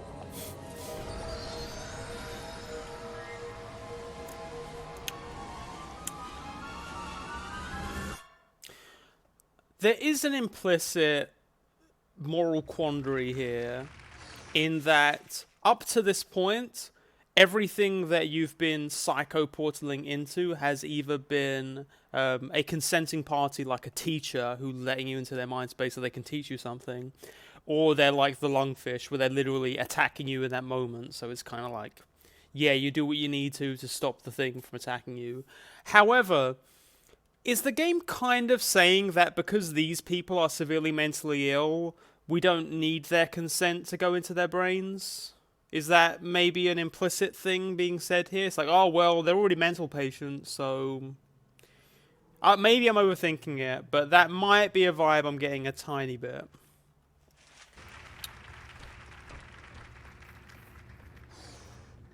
I mean, the game doesn't really get into the notion of consent. Can't you see I'm trying to produce a play here? No. Oh, God. Even a child can see I've lost control of this production. Okay, Becky, get a grip. We support you, Becky. Look, kid, it wasn't always like this. We used to have a hit show on our hands. Everybody loved us. But then our big star, Bonita Soleil, got stage fright and locked herself in her dressing room. So now we're stuck flipping between sunshine shenanigans and the horror of Hagatha Home. Oh. Which is like flipping between a root canal and a sharp stick in the eye. Just ignore Jasper. He's just a critic who happens to be right. I'll go talk to Bonita. I'm sure all she needs is a little pep talk. That and acting lessons. You can get Bonita. I like how they just randomly add the laugh track even in lines that aren't jokes. Fun glitch time. What's the fun glitch? Got it.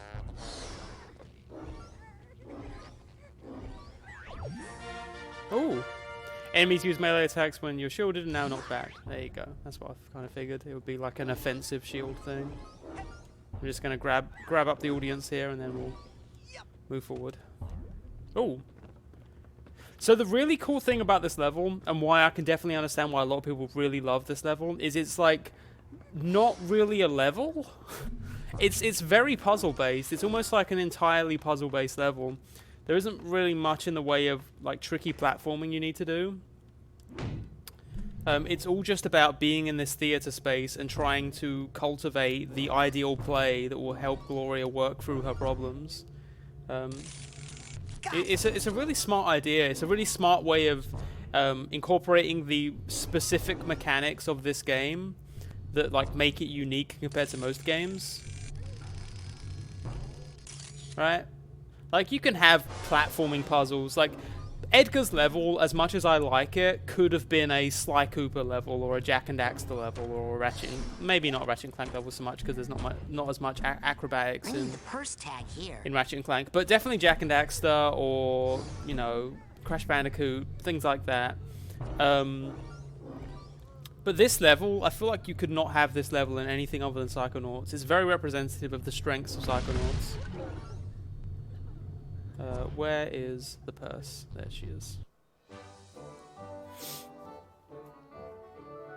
You need invisibility to get into Benita's room, right? Go to the side of the door when it's closed and use marksmanship.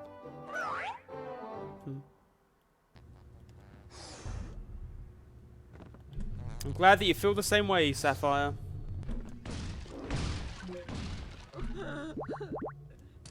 Got suitcase tag. That's what I need here.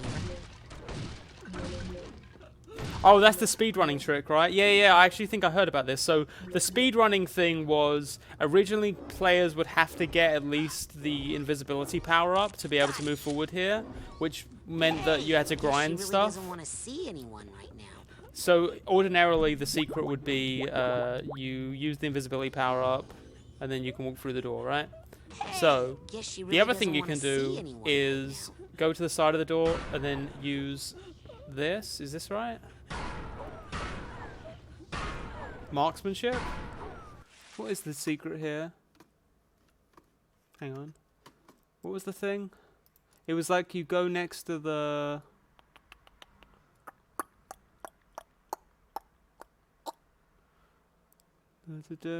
Skipping through all this incredible consent conversation.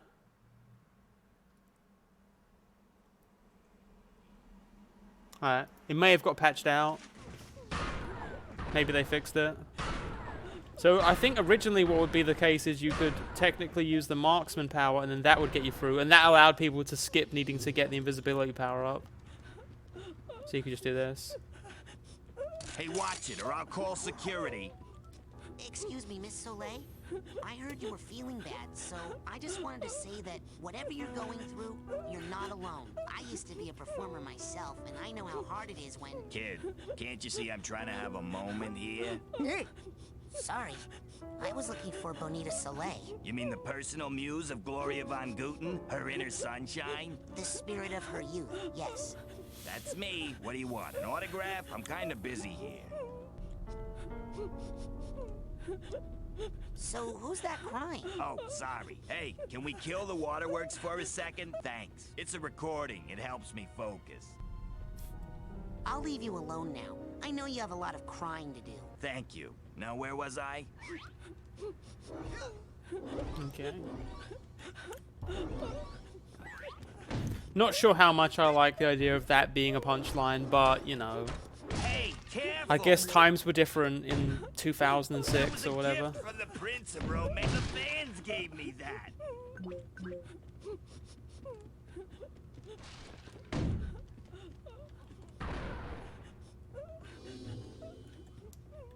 I forget how to get through this door.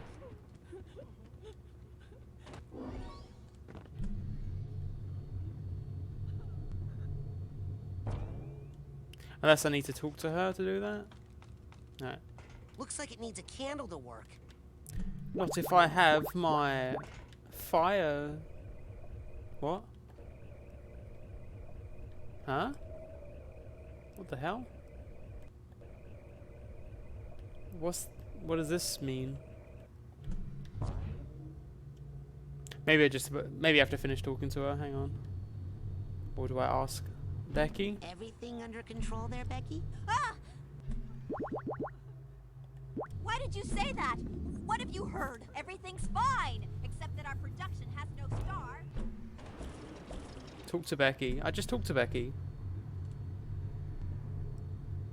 Everything okay there, Becky? You get Bonita Soleil to perform again, and everything will be great.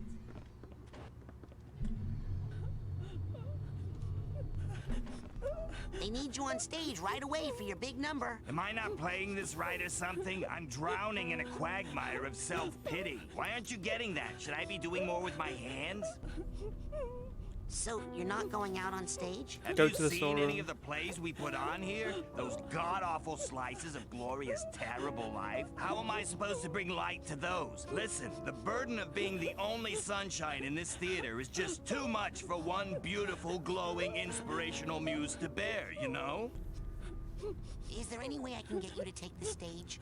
For the fans? If you can get me some help out there, so I'm not the only light on the set. I'll turn on a spotlight. That could work, but you'll need a candle. I think... Oh, okay, there you go. So... Alright, there we go. Thanks. I'll leave... You did, in fact, need to just finish having the conversation with her. Ooh. So Gloria, like we say, had a really sad story. Probably second to Mia, if not sadder than Mia. And you can see it here.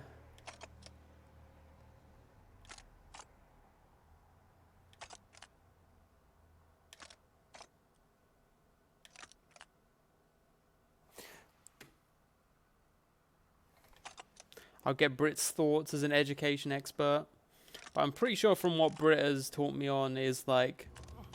for obvious reasons, this isn't good for kids because, you know, setting undue stress on them when they're very young can significantly dampen their development. It can put a lot of stress on that.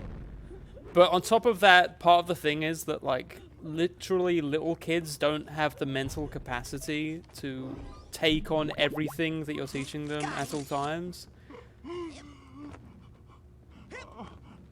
So one of the things that makes me especially sad about this kind of thing is that, like, not only is it horribly abusive and just horrible from an emotional point of view, but it's not even effective at the thing that they think it's effective at doing. It's like pure abuse with no real purpose behind it. So that sucks. Which is not to say that if it was effective, I would somehow be okay with it.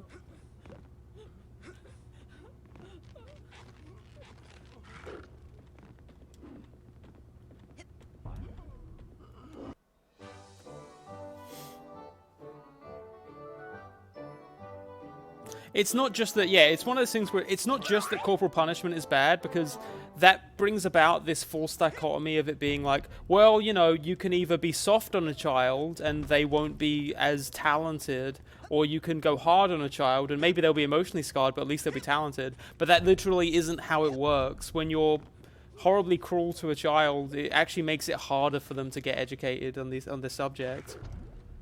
Yeah, exactly. Like the people who defend spanking and stuff, it's like, oh, you can go easy on a kid, but you know they're going to be undisciplined and they're not going to learn their lessons. And it's like, no, it actually makes it harder for a child to learn lessons when you're being horribly abusive to them, because it overloads them. It's like, I guess, think of it as a glass, right? You can fill the glass up, but if you try to overfill it, you're not going to get extra water. It's just going to be overfilled and start spilling. Hey, watch it, or I'll call security. Alright, put the candle up. Yeah, stress is really bad for development. And that's definitely something that's missed with a lot of more classical styles of parenting. Encouragement is the best way to a great artist. Yeah.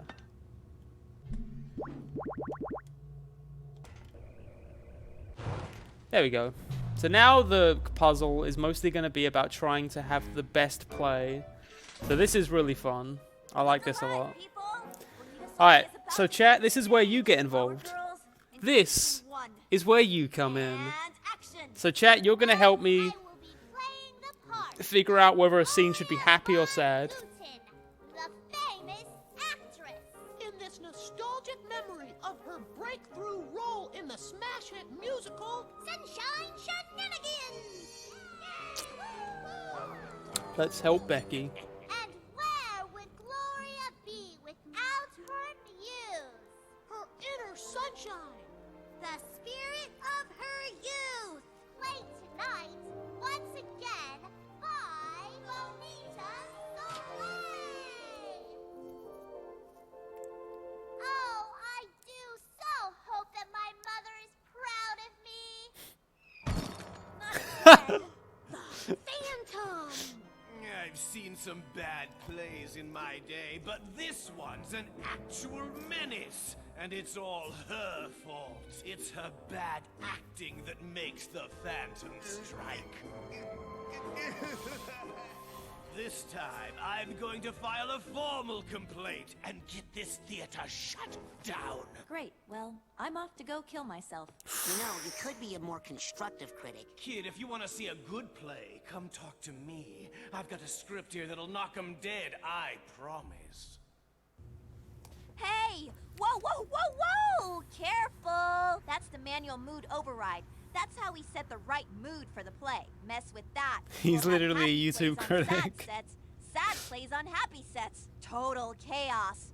Or worse, improv. Ugh. So whatever you do, don't mess with the manual mood override unless you want to see some strange stuff happen. I think Becky's not telling me the whole story. I should go give her a piece of my mind.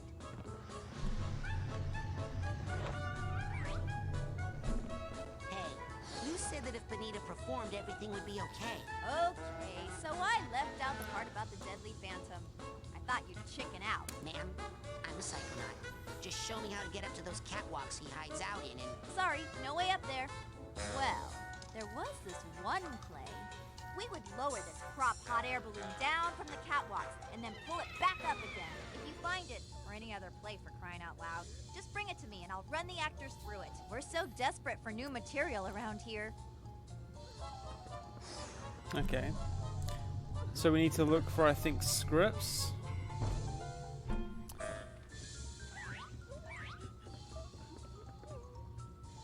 I think this room is kind of done.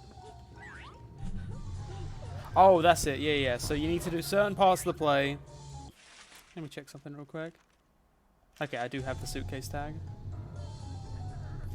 No need to cry anymore, pal. Alright, so actually we're nearly done here. Yeah. So you can use the sets that get set up here to like climb up. If you go through here, this happens.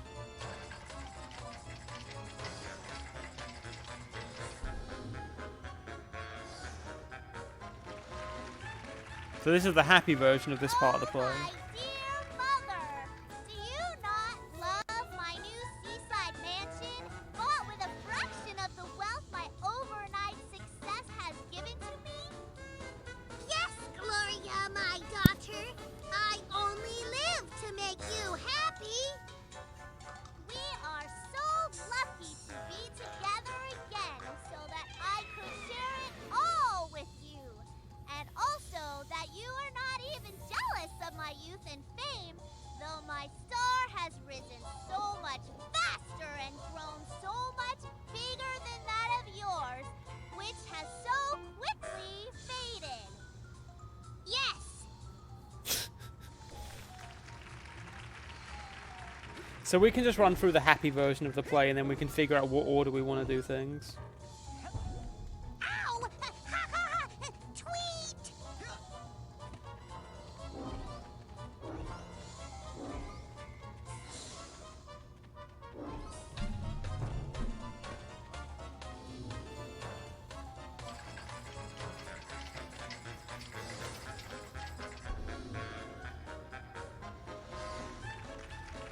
Oh, who would have thought that I, Gloria Von Guten, would be starring in my own Broadway musical at such a young age? I hope my mother is proud of me. Well, here it goes.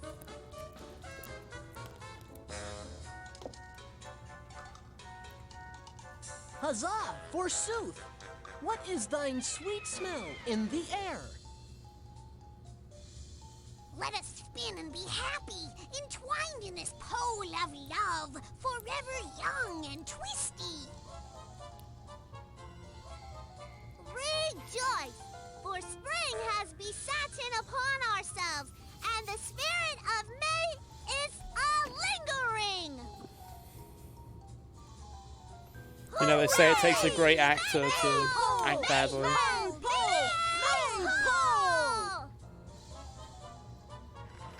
That was one thing I will say about Once Upon a Time in Hollywood, is it was never quite clear whether Leonardo DiCaprio was trying to play a good actor or a bad actor. To me, at points, anyway.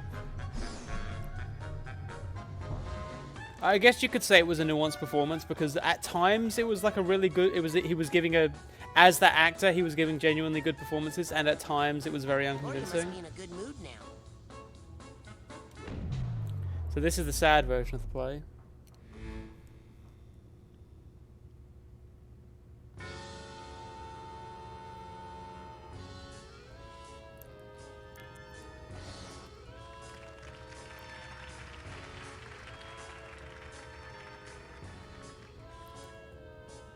Wahaha!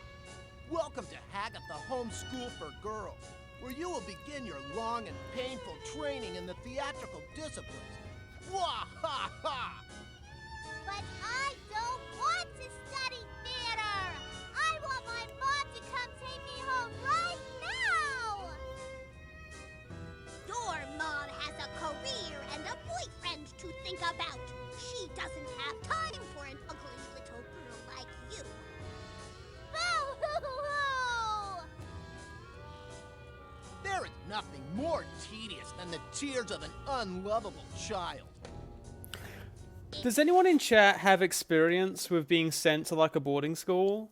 Because for me personally, I was always raised, you know, regular, sort of just going to school, and then I always lived with my mum, and I personally could never imagine sending my child away for schooling. I feel like it's so important to have that strong bond, and I feel like you would lose a lot of that if you were sending them away to a school. So I'm just curious. I mean, part of it for me was obviously I was poor. We were like working class, so it wasn't like she could afford to send me off to some private boarding school thing. But, you know, I was actually really grateful for that, for having to go to a school near where we lived. because I couldn't imagine the emotional impact of being separated from family for an extended period of time like that. So I'm just curious. It's time to suffer for your art. Yeah, I never went to summer camp or anything like that. We don't really have that as much in the UK. At least I've never really heard of that many people that go to summer camps. I think that's much more of an American thing.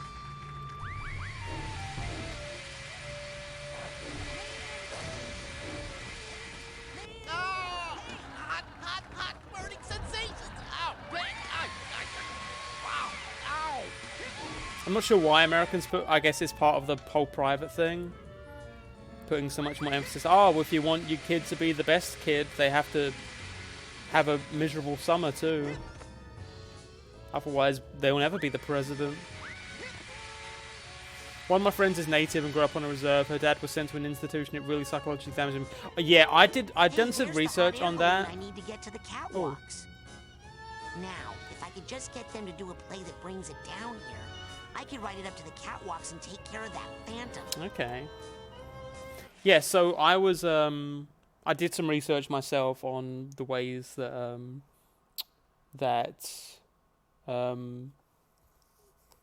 the indigenous people and like First Nations and people like that were sent off to institutions like that, and like how damaging that was, and like, God, I'm just gonna say it. Fuck the United States government. Obviously, fuck most governments for various reasons, but particularly fuck the US government for that specific thing. Literal child indoctrination, mass abuse, bullshit. Alright. So let's do the sad version of this next play.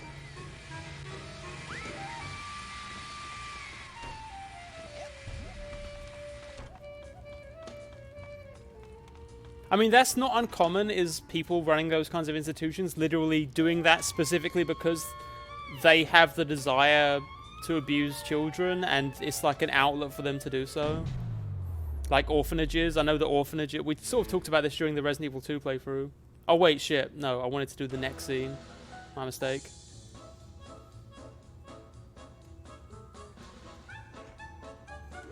Switch it around. Cultural conversion camps. Yeah, that's a good way of describing it. Alright, I need to walk through the portal thing there to go to the next bit. It's nice that they don't replay the play every time, at least.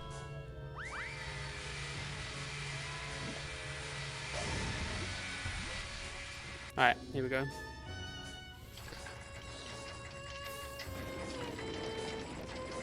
Yeah, they abuse the native kids terribly and beat them for speaking their own language. That's another thing that infuriates me, because I did English language. English language and literature was my bachelor's field, and then I specialized in literature when I went into my master's. But in my bachelor's, I did some courses on basically the colonization of language, and how there's this false idea that it's like just the dominant language will always... It's like, oh, it's just... That's just the way of things. It's the nature of things that people would slowly convert to English language. But there was like so much heavy, so much abuse that took place, where they would like put these kids in these schools and then, you know, abuse them if they were speaking their own language. This was a big thing in Ireland. It was why Irish Gaelic, I believe, almost entirely went out. It was nearly gone, and then they had this whole scheme that they brought back where they would teach kids Irish alongside is it Irish Gaelic, is that right? They would teach that to kids alongside English, and that now it's like kind of common. It's kind of common for kids to speak two languages now. The guy that plays Ramsay Bolton in Game of Thrones, he speaks fluent Irish. Yeah, Irish Gaelic, yeah. So that always infuriates me, the notion of English is like any kind of, oh, it's just a better language in any sense, because there was so many texts in like obviously the 18th, 19th century that were stating that, making the case that, oh, English won because English was just the most beautiful language, just such a beautiful tongue. And so these like primitive languages, they went out, but like these primitive African tribal languages, they went out because they were just simple languages. And it's like, that is so bullshit. There are so many hundreds of years of just horrible treatment of various groups. I mean, even today, African languages, I believe, it's like every few days another language dies, and it's sad to look into, because the diversity of languages is important, in my opinion. I think it allows us to speak in so many different ways. People miss that. They think that it's just, oh, we can just homogenize into the one perfect language, objectively. Anyway, back to video games.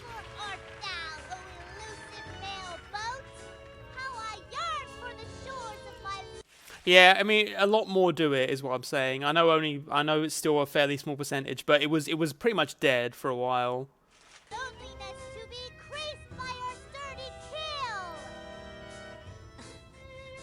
Boat ain't coming for you, girlie.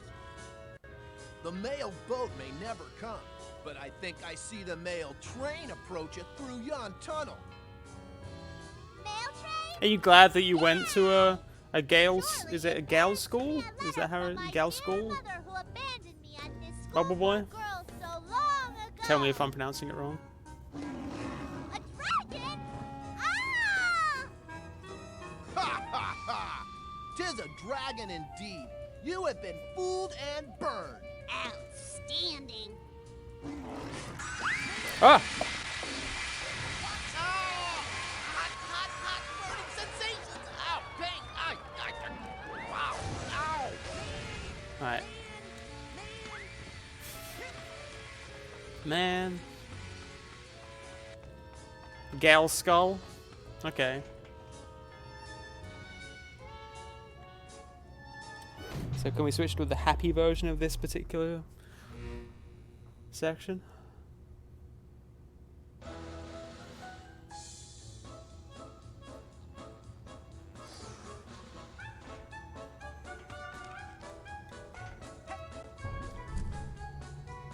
There is something up there, but I'm not sure how we can get to it.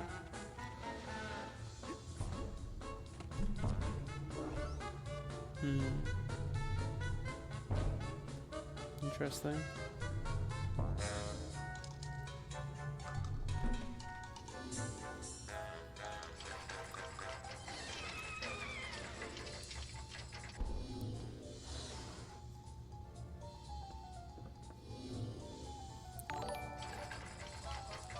Hey, Casey, thank you very much for the host, pal.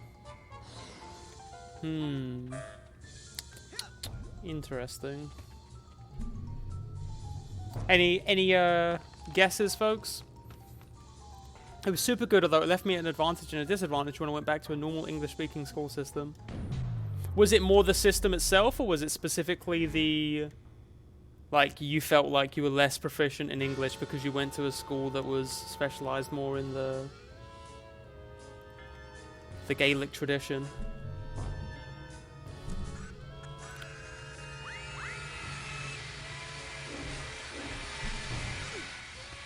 That dragon looks pretty fierce.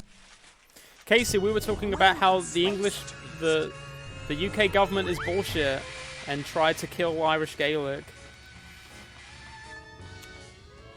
I was years ahead of everyone else in my Irish abilities, but a disadvantage elsewhere because I would know most like math terms, history, etc. in Irish and not exactly how to bring it across the English language. Interesting. Alright, let's just kill these guys.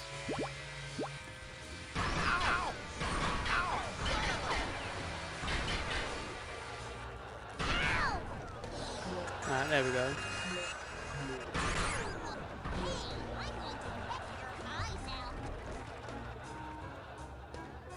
Can I do anything with this thing? Oh, can I use the confusion bomb? Nope. Oh, can I go? No. I can't go into it. Uh-oh. I'm low on health. What can I do? What can I do? Telekinesis? Can't get a good grip.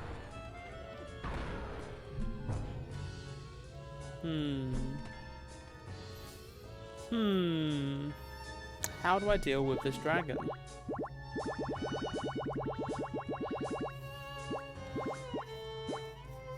Steam World Heist is very good though. Talk to the critic? Okay. Hey, can you help me get up to the catwalk so I can fight that phantom? Ah! Can't get there from here. I mean, unless you did that one particular play on that one particular set. Oh, but what am I saying? That's almost impossible. Forget about it. The theater is doomed. If you can't say something nice, don't say anything at all. The young boy's protests, though heartfelt, quickly lapsed into simplistic and tedious platitudes. 1.5 stars. Don't know who this reminds me of. If you hate the show so much, why don't you just leave? Oh, I can't stop looking at it. It's like the sight of a horrible car accident. A car accident where the victims can't act and the paramedics forget their lines. Hey, why do you have to be so hard on Bonita? I'm trying to save you from that mysterious phantom character. He only attacks when Bonita performs. If we got rid of Little Miss Sunshine, we'd all be safer now, wouldn't we? I'm only thinking of the children. Bonita's just trying to lighten things up around here. Ah! I've seen better shines on a shoe. She should quit now while she can still get a job as a nightlight.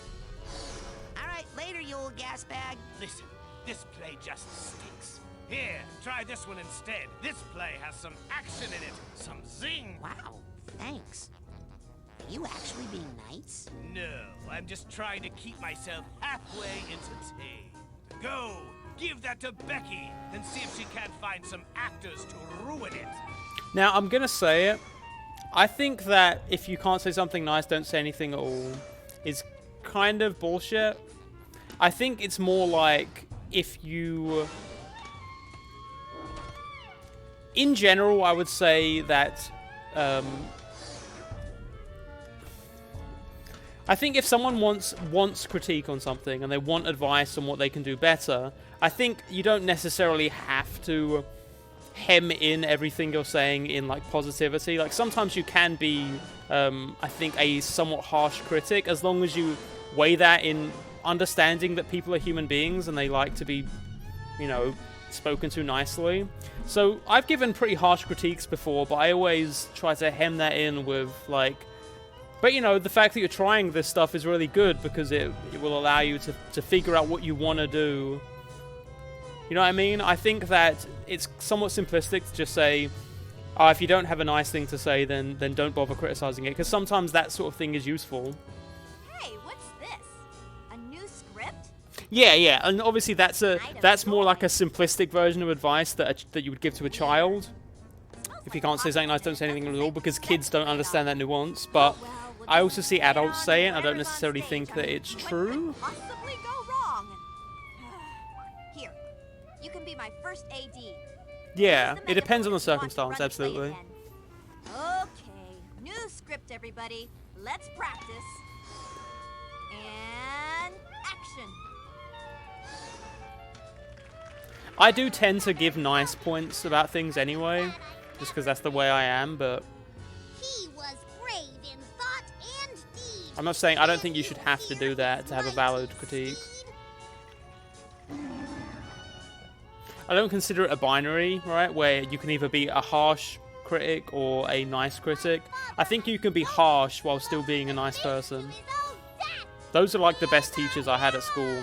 The ones who were harsh and like very straightforward with the things that they felt that I wasn't doing the way I really wanted to do them, but without being a dick. Okay, there we go.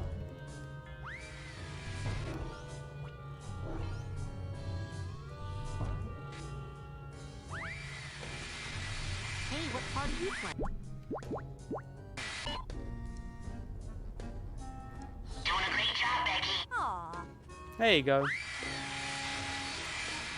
Oh, another script? The day the mailboat finally came? Uh-oh. Prop department, I'm gonna need a boat on stage right away. Okay, people. Places, everyone. And action.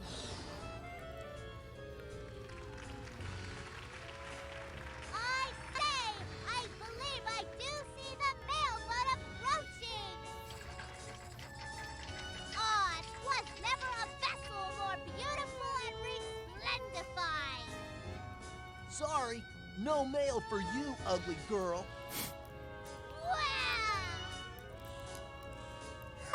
In your face, fatty.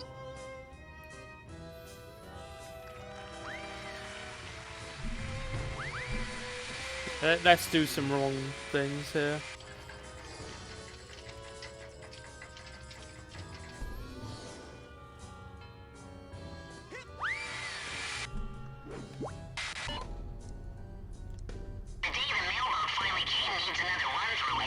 Yeah, that one. I say, I believe I do see the mailboat approaching. I said, I believe I do see the mailboat approaching. Huh. I wonder if the captain of the boat wants to get beat up. And maybe that's why he's taking so long to bring it on stage. Somebody come help me drag this thing. Drag? No way. Oh, look! The mailboat sank and everybody died. The end. Yeah, I also try to be fairly blunt in my critiques. Again, I just don't see it as a binary. I think you can be straightforward and blunt and fairly harsh in criticism, but still not be a dick to people. He was brave in thought and deed. Can't you hear his mighty steed? Yeah, just ride on by, Sir Deadbeat's dad. Don't hang around to help raise your poor daughter. Uh-oh. Jerk. Alright. Now let's mess around with the other versions of the play.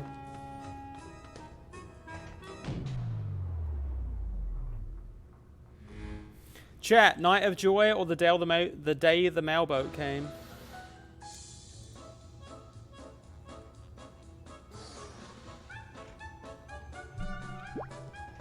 It's like there was a movie, Steve Jobs, that was directed by Danny Boyle that I really like, and I like it especially because of that one particular scene where it's Steve Jobs talking to... Oh, God. He was played by Seth Rogen. He's like the guy, one of the big guys of Apple.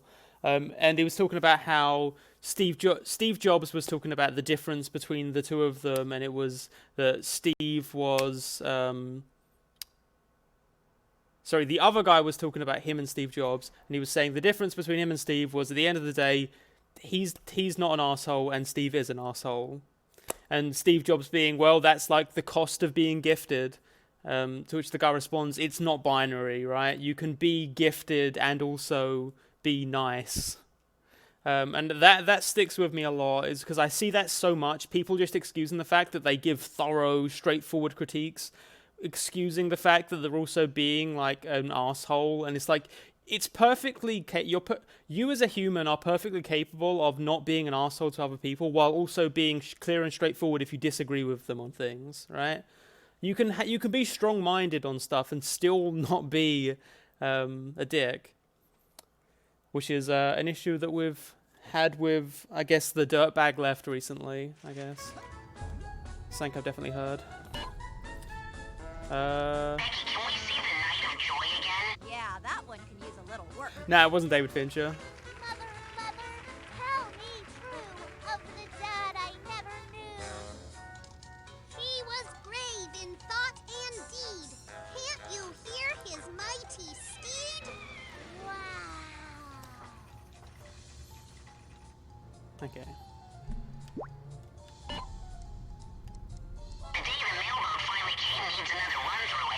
Yeah, that one can use a little work.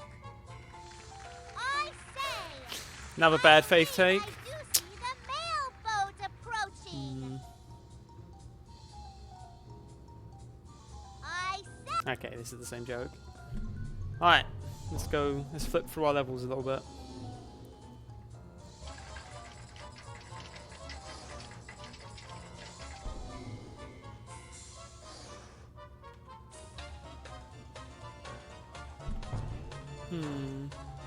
Ow! Too rough. Interesting. So is it we switch here? It does bug me that you can't skip this part. It always has to load this in.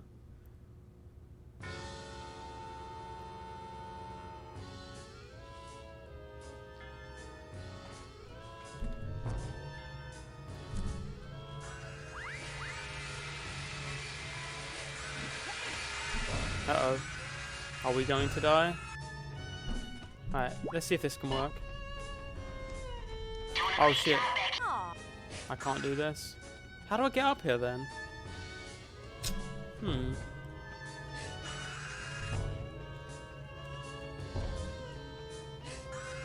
Tricky.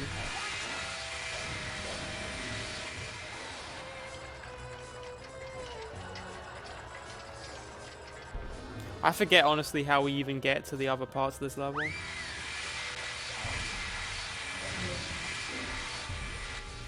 Is it going up here? Gets you to a door?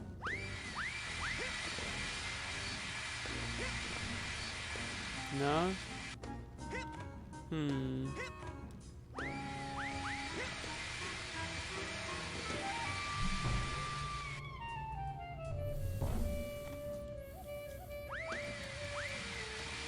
Ah, the mailboat on the happy version? Okay. Wait. Yeah. So do this and then switch to the happy version, do the mailboat? Okay. Because I think we only ran through the sad version. There you go. Always appreciate your advice, chat.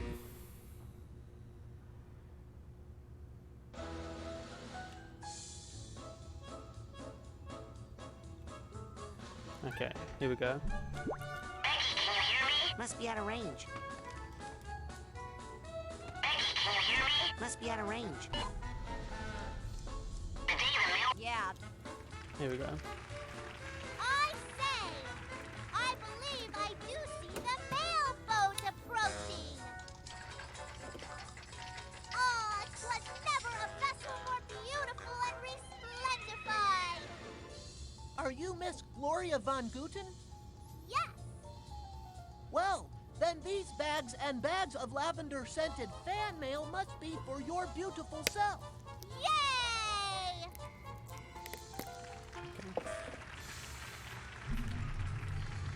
Into this box. Let's jump into a box.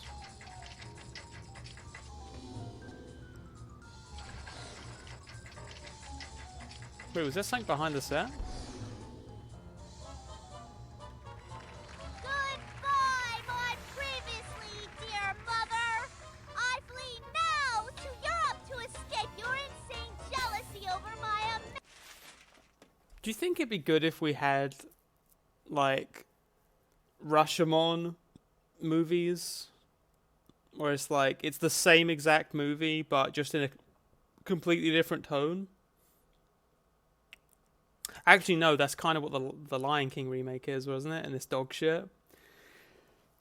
I wonder if you could do that well. Just like, you release two movies and they're just completely different interpretations of the exact same script. That could be neat. amazing career. Please do not leave me, Gloria, my daughter. Go now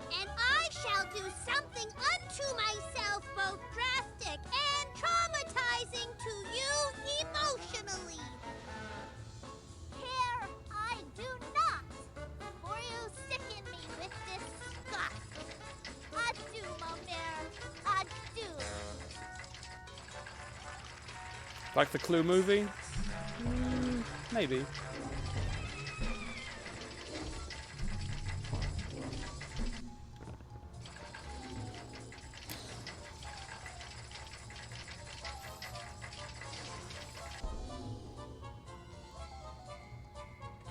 Oh, here we go.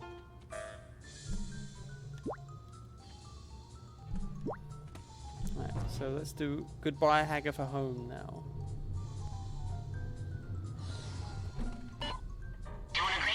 Aw. Goodbye, Hagatha Home. Hey, I think this is the one with the... Hey, props, is that hot air balloon still working? You could argue the anthology where Lars von Trier makes other directors recreate his movies in their style could be that if you contrast them to the original. Want to get up to the catwalks and... I don't think I'm too familiar with those. Did Lars von Trier, wasn't he the guy that did Nymphomaniac? That was quiet. The duology.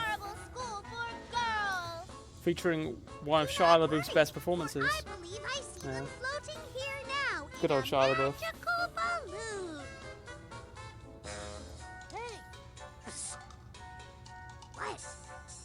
There's no magic cloud in this set.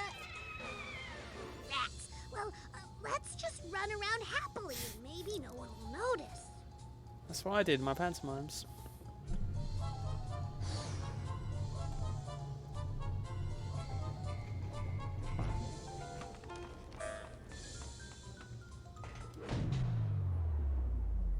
I think Lars von Trier got cancelled for something, didn't he? Didn't he do something weird?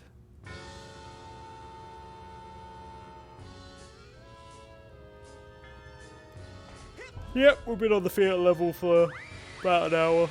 Just under an hour. Let's do Goodbye Hagatha Home once more, okay? Yeah, that one can use a little work.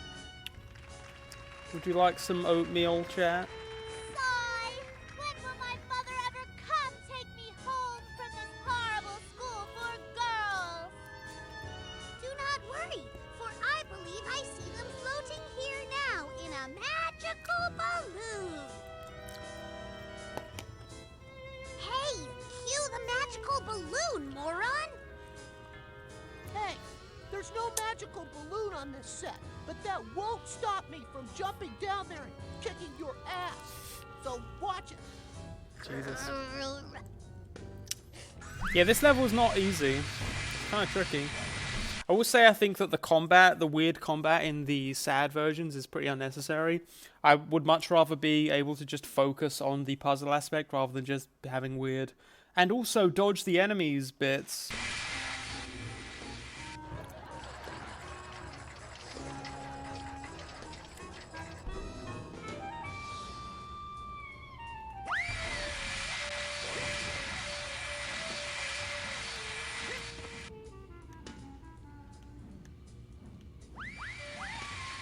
My gut's telling me that it's gonna only work on the happy version of the song, of the thing, but let's see how that goes. Let's do Goodbye Hagatha Home once more, okay? Yeah, that one can use a little work. Sorry, Soul Coco.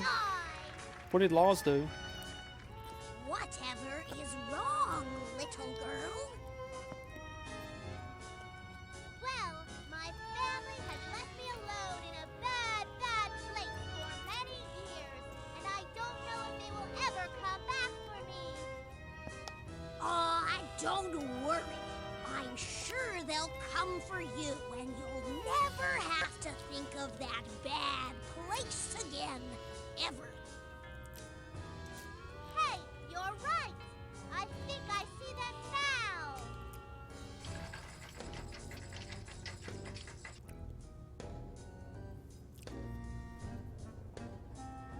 Hello, my dear beloved daughter.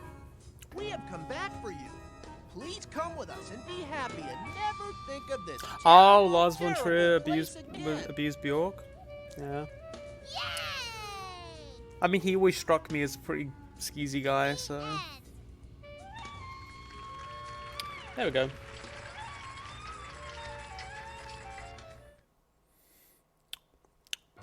That was fun.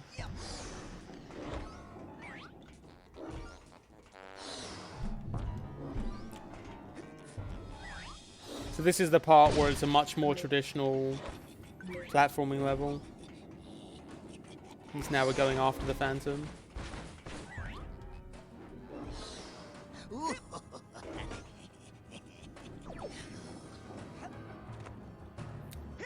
This is where they got their platforming urges out.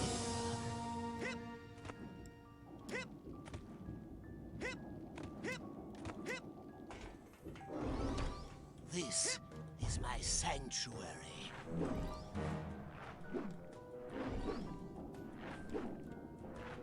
Come no closer, or it will be the last thing you do.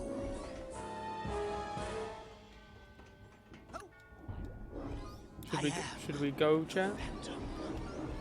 Should we come any closer? Capacity to confuse increase. You can store more. Neat.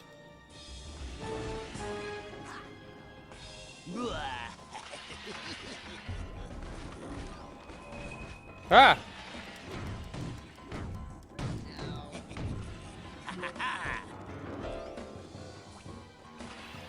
I don't remember this boss very well. I know there's a boss coming up. I see you down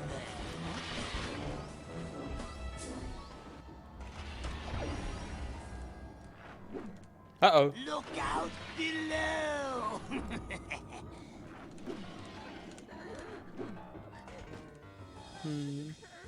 Oh. Ah! Watch your step.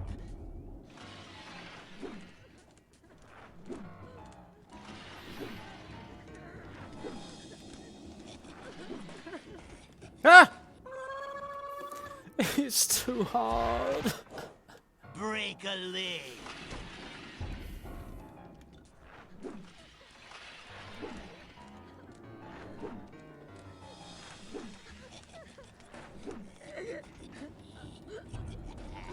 There we go. There you are. This hat box needs a hat box tag.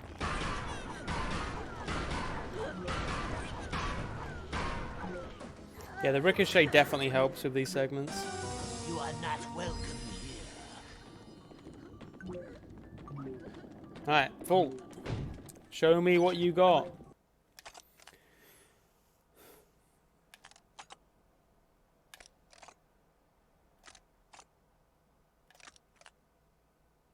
Jesus. Well, that was pretty blunt. They took a picture of her as she fell and then sent it to her? That's fucked up.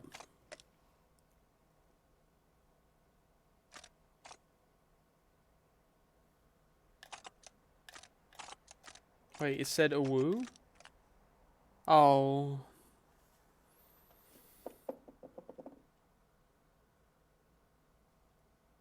He did say a woo.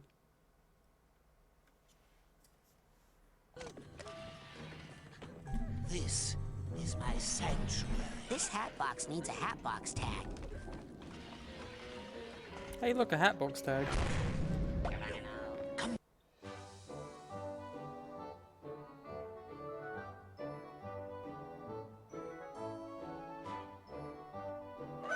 I thought it was just a play. Didn't know it was real.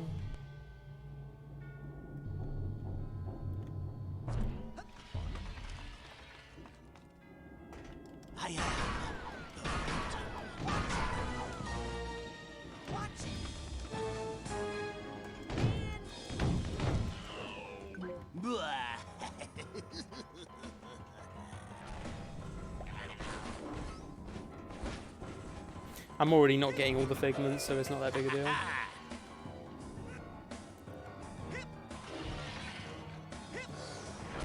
I see you down there. Hey, there we go. Is that all of the figments for this level? The big sense is just buff Dilberts. Listen, I can't talk about Dilbert anymore. I used to like Dilbert. I used to watch the animated series. And then it turned out Dilbert was alright. What we got here? Ooh. This is just concept art. Oh, this is cute.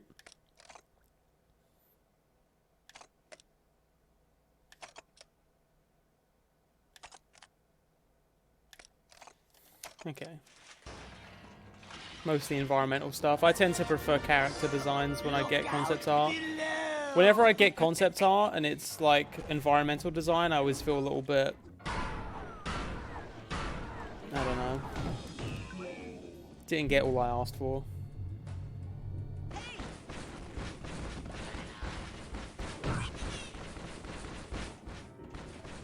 Oh, candle. How dare you violate the sanctuary of the Phantom?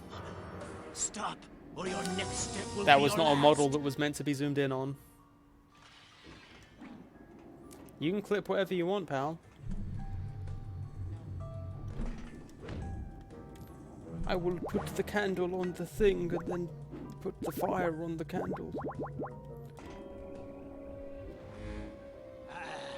Cruel sunlight, anything but that. No, treacherous child. You shall I wonder if it's pay possible for to get to this point without getting Yeah, whatever. incinerate, Now just stay or whatever put it's so I can called. come punch and unmask you. Oh shit! Sorry. My mistake. I can use clairvoyance later, can't I?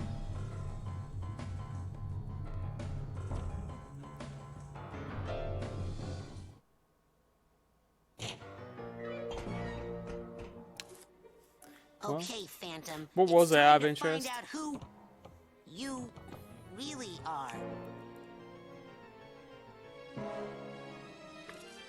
It's kind of predictable, but I totally guessed that. yeah. You said it was Becky. Okay, the jig is up, Phantom. What? Why, I never. How dare you accuse me of being the TJ's rugged 1.5 and stars, romantic okay. scoundrel that has thrilled and terrified audiences for years? Yeah, I guess you're right. He's so agile and limber and thin. He could never be you. Raz is so problematic. Why, you? Of course it's me! Well, it's time to hang up the cape, Tubbs, because your days of terrorizing the theater as the Phantom are over. Maybe as the Phantom, but he's nothing compared to the full, destructive force of an angry critic. How can I say this and still sound cool? Sticks and stones may break my bones, but words will never hurt me?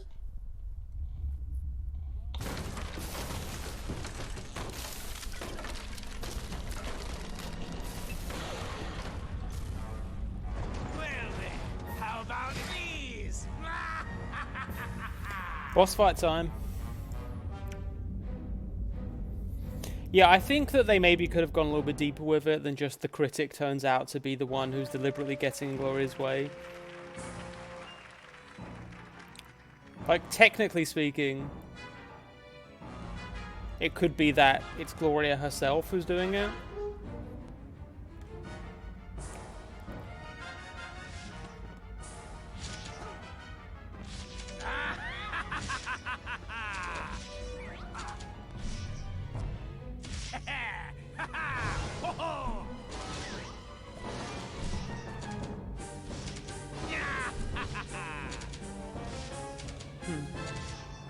Your fighting is weak, uninspired, and flat as a pancake.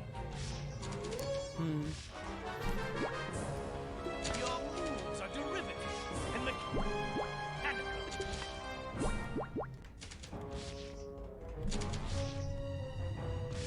Oh, your technique is bland, yet irritating. Now we set fire to things.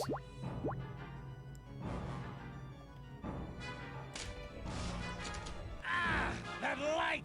I'd give you all good write-ups in the review if you killed that kid with the goggles!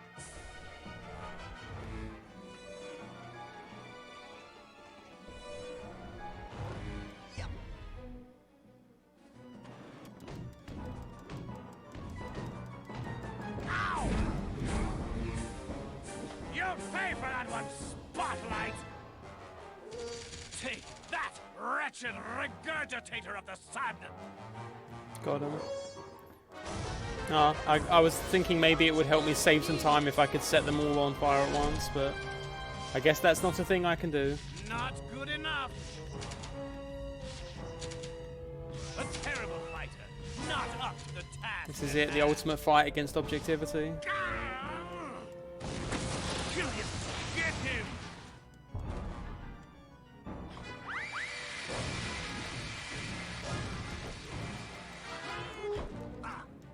Uh-oh, uh-oh.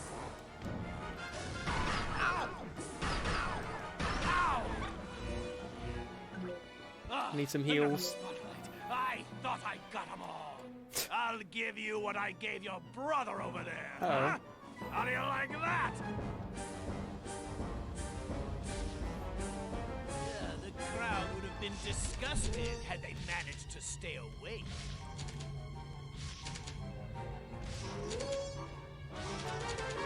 Your technique is bland yet irritating. I mean, maybe it would have just been generic or it would have been predictable in a different way if it was actually Gloria was sabotaging herself. But, I don't know, something about it just being an evil critic.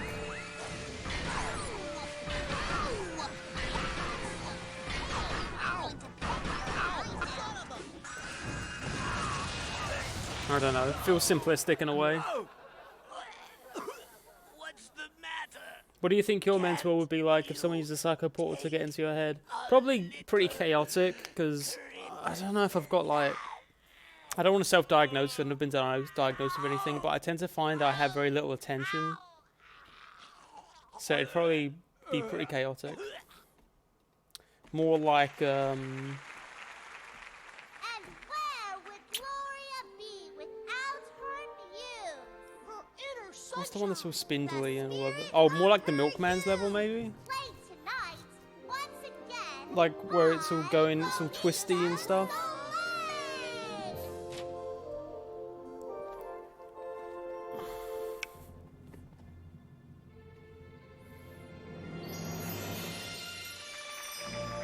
We did it, chat.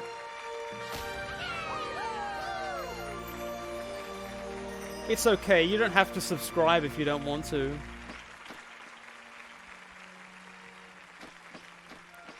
You better listen to me. You're no good. This place stinks. It's worse than ever before.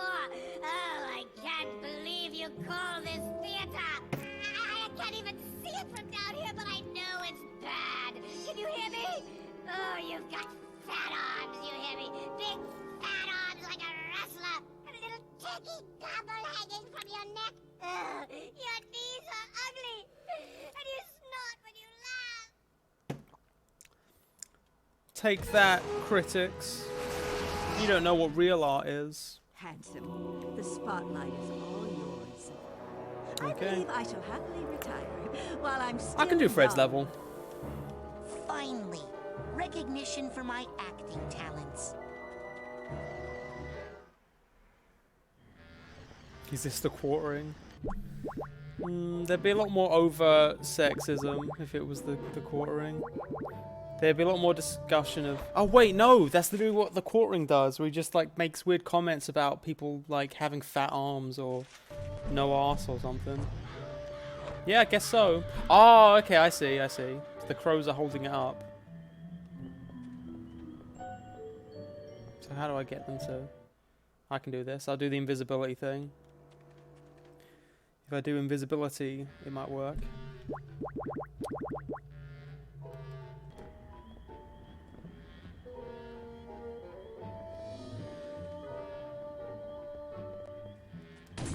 There we go. I'm surprised Milka's brain doesn't go invisible when I get close to it. That was kind of cute, how he had to use invisibility to get the power of to get the brain of the girl who is invisible all the time. Is there any brains in Edgar's room? Oh, no, but there's a thingy. There's a rank up thing. Ooh. Oh, that would have been kind of helpful. Alright, let's do some Ned time. I'm probably going to alert Twitter to what we're doing, and then we can move forward. Excuse me, sir? My name is Napoleon Bonaparte. Oh, good. Oh, shit. Sorry. I'll wait until the scene plays out. Oh, excuse me. Mr. Bonaparte. Shh. I only think I'm Napoleon Bonaparte. Do not listen to the weakling. He denies his lineage because he feels it. You'll have to excuse me. I'm busy losing a battle with my sanity here. For France! I think, dissociative identity disorder, definitely I could use some more nuanced takes of it in media, because I very rarely see anything more than, like, absurd stereotype versions, especially when it's the fucking when it's they have a split personality and one of them is a murderer. Like, I could use more nuanced takes than that in media. Let me quickly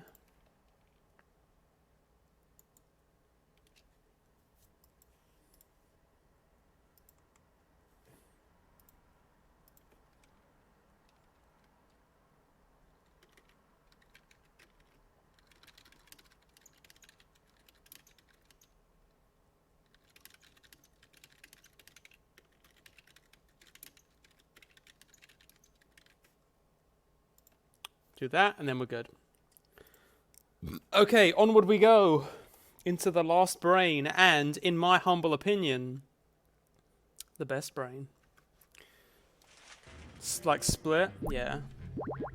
Split is like case in point of what I'm talking about. I'm on the run now, Bonaparte. Where'd my door go? There you go. I'm not picking. So we need the straitjacket from Ned, is that his name? Fred.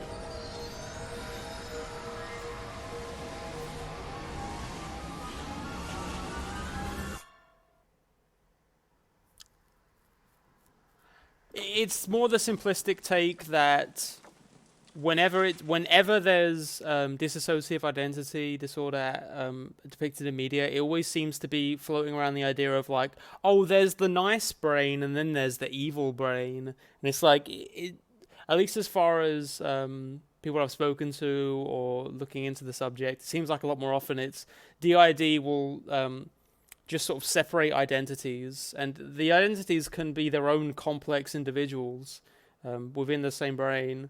And it's not just about, like, one of them is an evil killer. It's just different things about a person getting compartmentalized into different parts of their persona. Yeah.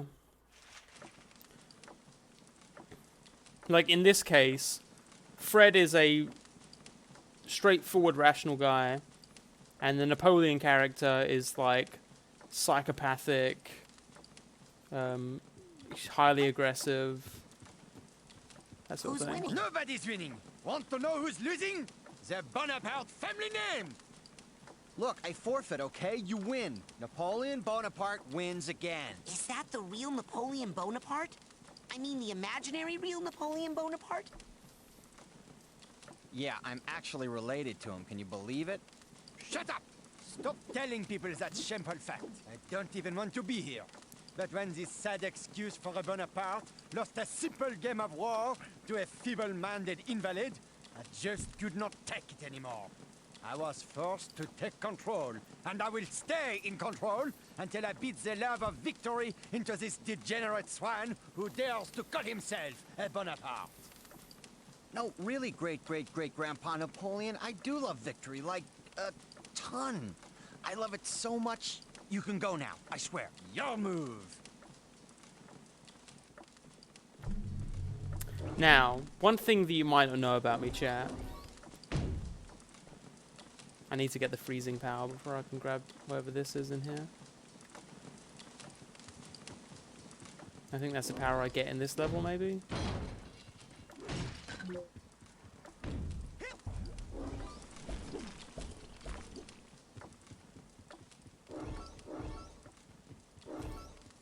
Now keep in mind this background here, okay, chat?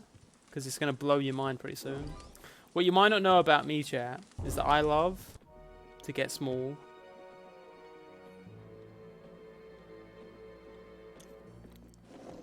Oh, telekinesis. Okay, I'll grab it with that then.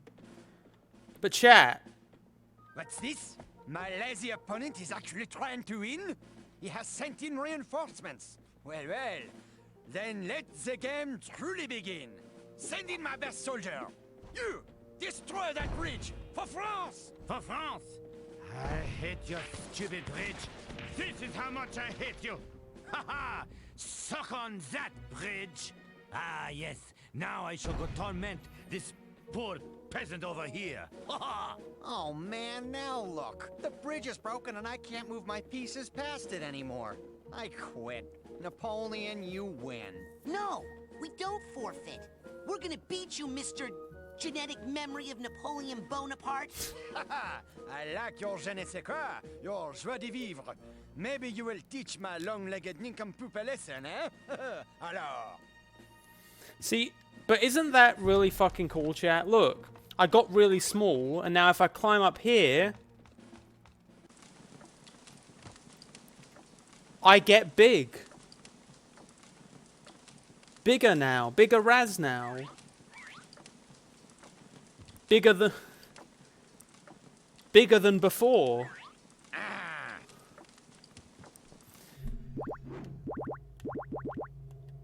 Can't get a good grip. Hey, you found my super valuable rare coin. Yeah. Can I have it? Knock yourself out. I got enough Clementine memories of my Productions dumb is really cool. ancestors hanging around.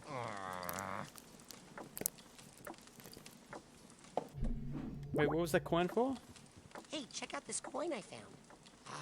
A priceless Bonaparte family heirloom. You can have that. It's worthless to me. I wonder what that coin actually does. Alright, let me see if I can find the secret thing. Maybe in a bit.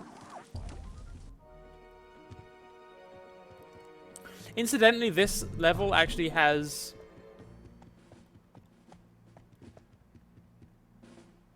the funniest joke of any I won't overplay it because maybe I won't find it as funny, but the joke that made me laugh the hardest of any joke in Psychonauts, and I'll see if it still makes me laugh. It's very minor, it's a very small joke, it's not like one of the big ones, but there's just like a little interaction that really, really made me laugh. Look! Look how small I am! Look! I've gotten so small. Isn't that cool? How I went from really big to just so small? I don't know, I just always find that really cool in a game.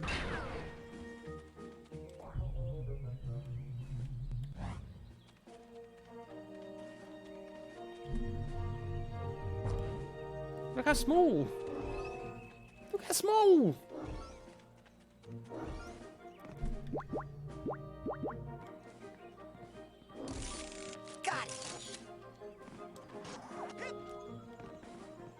He's actually smaller than the average guard guy now. Isn't this game fucking cool? Oh. Hello in there. Any carpenters home? Go away, burglar. I'm not a burglar. I'm a recruiter for Fred Bonaparte's army. We're a little light in our corps of engineers, see? Listen, I know you're a burglar. I've been listening to your footsteps on my roof all night trying to break in. Why don't you just slide down the chimney? I got a nice fire going for you in here, Mr. Burglar. Okay, if I'm a burglar... I fucking love the voice acting on that carpenter. It's a shame that he doesn't have any other real lines in the game, because for some reason the way that his cadence when he speaks just makes me laugh. Hang on a sec. I'm going to turn up some things and turn down some things. Hang on.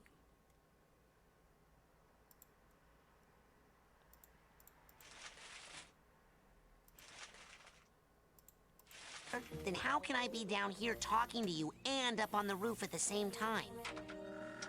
Maybe you're a ventriloquist. Listen, If I go see what's up on your roof and take care of it, will you come out and help fight Napoleon? Maybe. Good enough. Marvel Netflix shows? Do they depict mental illness too?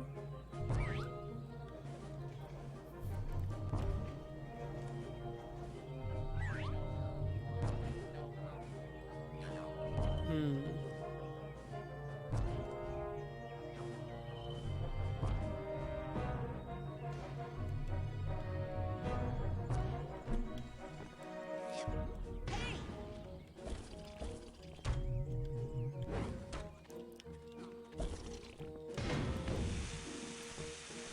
So I think this will make you big again. If you do this.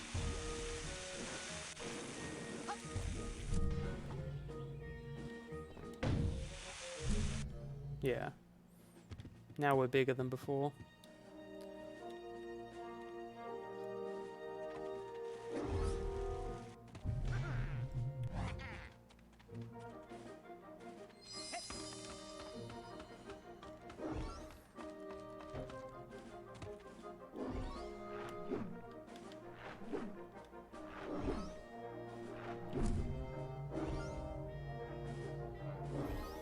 There we go, lads.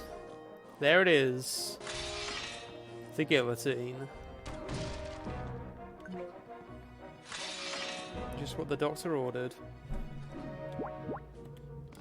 Lucky for us, the old, lucky for us, the Monarchs. The Monarchs didn't have invisibility, eh?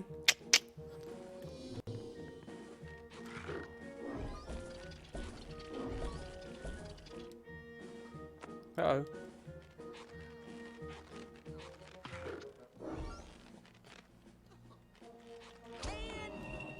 No!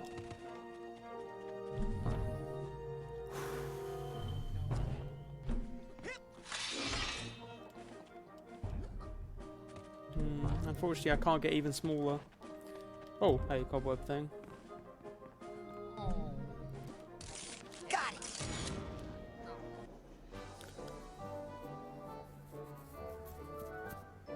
I literally got cancelled there. It's hard being a bread tuber, you know? Have you guys noticed that, by the way? I feel like I've noticed that over the last month or so, there's more of a stigma associated with calling ourselves a bread tuber. Maybe I'm overthinking it. But I feel like bread tuber was kind of an accepted term until like a month or so ago, and now it's like kind of being treated more like a, oh, you're a bread tuber, like it's an identity that you're like commodifying. I can definitely get that commodifying identity. I know Peter Coffin's talked about it a lot in relation to BreadTube. But I don't know.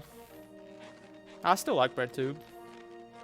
I think it's a neat way for a lot of people that feel similarly about certain issues to get together.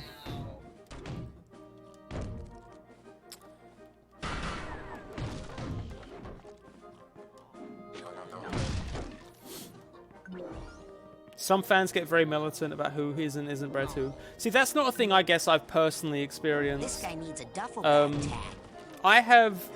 I've certainly had people critique BreadTube on the basis of people like me existing. Like, a lot of people get mad at the fact that it's like, oh, so this is how we're doing activism now? We have breadtubers who are just going to sit there and pick apart media, and that's all we're going to do in the form of activism. And it's like, less about saying I'm not BreadTube and more about saying you're BreadTube, but the fact that this is what BreadTube is bad. I would disagree. I feel like my work has value. Maybe. I guess that's for you guys to decide. Maybe it's just a goof and a gaff and not actually contributing to activism. Who knows? I mean, I can't exactly, you know, run for public office. Oh shit! I caught it. I caught it, chat. I caught it.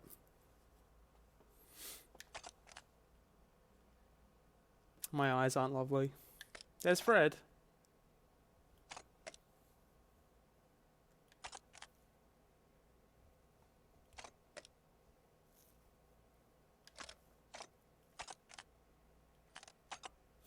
So for some reason, I guess the fact that it set off it was a trigger point, I guess, for Fred. It was a traumatic experience getting consistently beat by Crispin. My eyes are just really dark. I think it'd be good if my eyes were like a little bit brighter, like my irises. They seem really dark to me. They never catch the light. You know how you get people with like piercing eyes? I've just got like big shark eyes. All the better to judge media with. Let me set this on fire.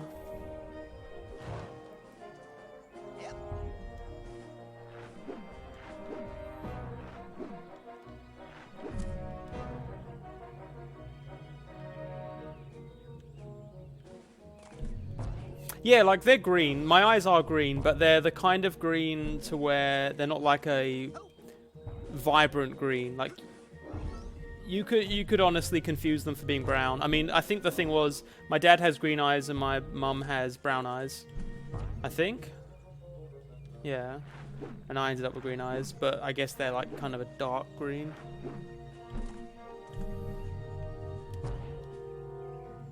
You ever lose at a game so much it triggers a mental illness in you?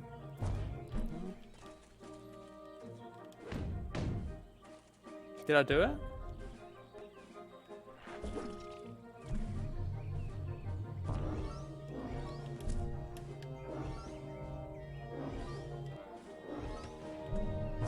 Mr. Carpenter, you can help me now. Okay, you can come out. Burglar's gone. Wow, you're pretty tough for a ventriloquist. Okay, here I come. Just show me where there's some wood to work on, and I'll go to town. I think it's just the voice acting on this guy is so good.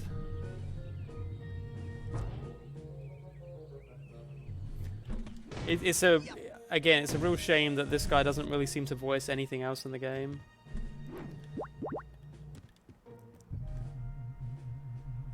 Oh, now who went and broke my beautiful bridge? Don't worry, darling. We'll get you fixed up good as new in no time. Man, I am good. Oh man, I would totally love to move over there, but that... Oh man, I would totally love to move over there, but that soldier would kick my ass, and I'm not getting paid for that. Alright, let's talk to some other people. Yeah, in general, I'm not worrying about getting all of the figments, just because, in general, it's kind of a pain in the ass to get all of them. They're good for rank ups, but I don't need to hit maximum rank to win this game.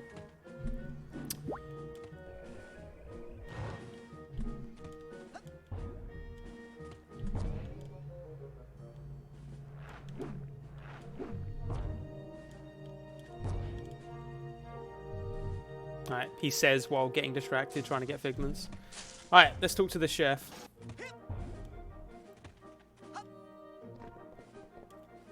He doesn't sound like a cartoon, which is something I like. Sorry, I can't storm Napoleon's stronghold today. Too weak. Oh, okay. Want me to call a doctor? No, I'm not sick. I just can't find any decent food around here. An army moves on its stomach, you know. An elite force such as I require an elite cuisine, I'm afraid. Oh, well, I'll keep on the lookout for some place with good takeout. Only the best, young lad. I am a Frenchman, and anything but the finest French delicacy might bruise my palate and leave me unable to storm anything. Save the vomitorium. Anyone here ate snails? They're kind of... It's very gamey. It's like chewing, you know, the fat on a steak?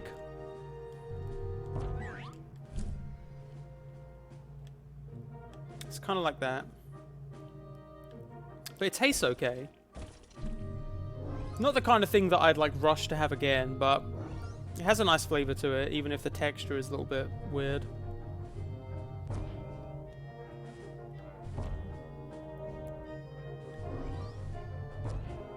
Ah, perhaps you'd like the bourgeoisie special. We're eating bourgeoisie.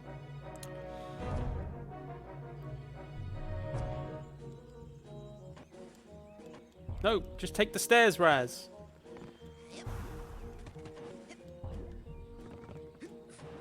No, just take the stairs. There you go.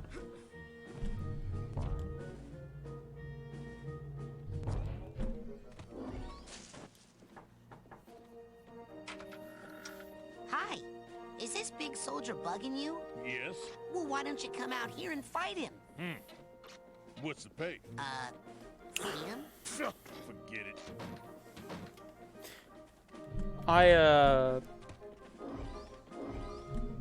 I'm vegetarian myself, but escargot was one of those things where I had the opportunity to have it, and I thought, I guess I'll take a quick break from vegetarianism just to get the chance to try this thing that otherwise I'd probably never know what it tastes like. And it was okay.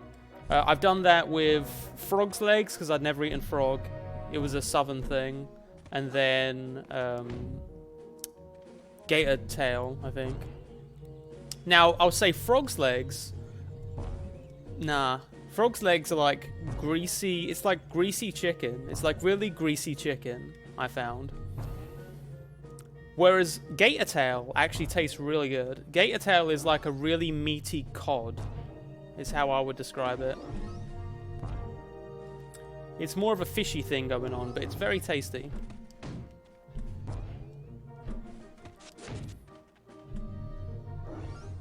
Yeah, I mean, I only do it for like random things that I've never tried before and might never try again because, like I say, I'm vegetarian and I'm fairly comfortable with that. I don't really get meat cravings.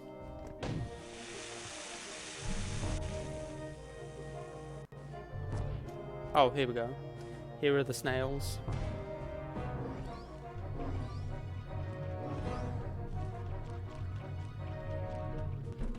Do I have to get all the snails over to...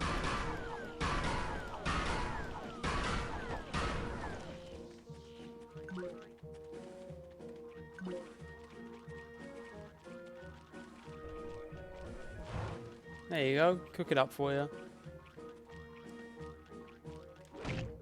Oh. Am I supposed to just carry them over to the guy? Oh, there you go. There's a little thing on the side. My mistake.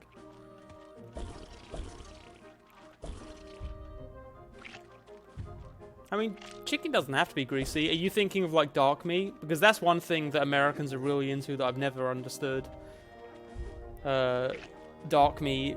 In the UK, I think it's a lot more common to have white meat. But in the US, they're really into the, is that the thigh? No, is it the thigh portion where the dark meat is? I'm not a fan. Okay, snails, it's time to serve the cause. So be it.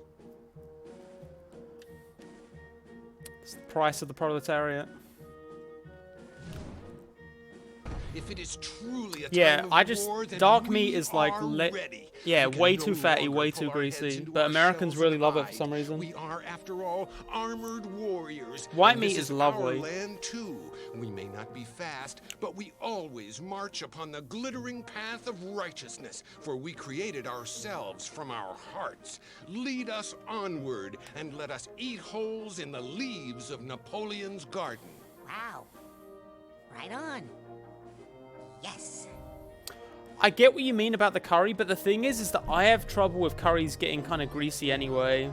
So I tend to, when I was eating meat, I'd prefer white meat in curry anyway, just to avoid the danger of it getting too greasy. I've had greasy curries before, and I'd much rather take a curry that's a little bit dry over one that's very greasy.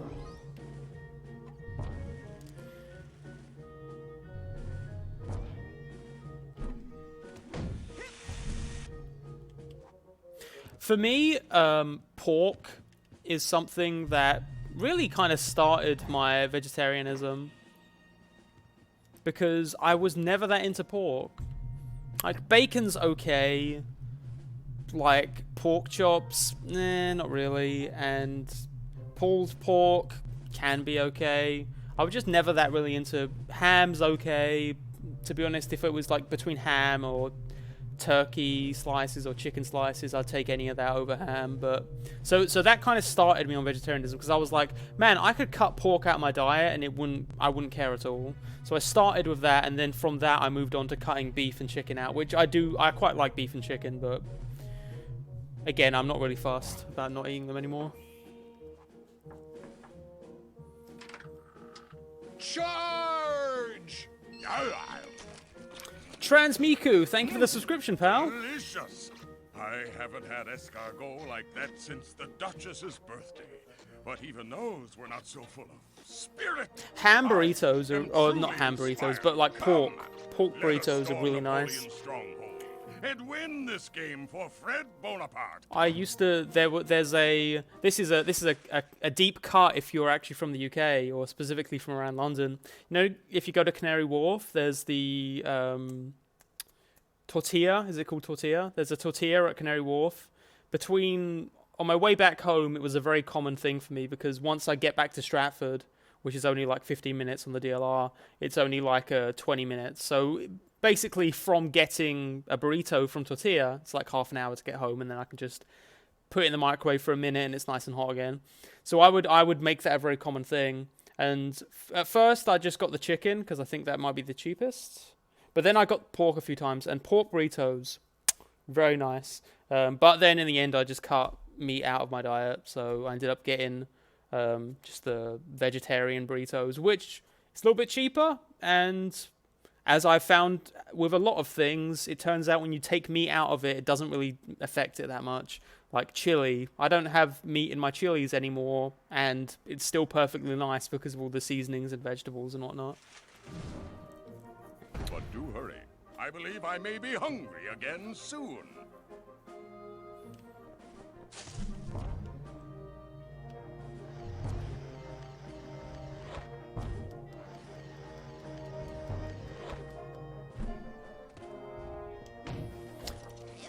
There was a Thai place near me when I lived back in the UK. It was pretty nice.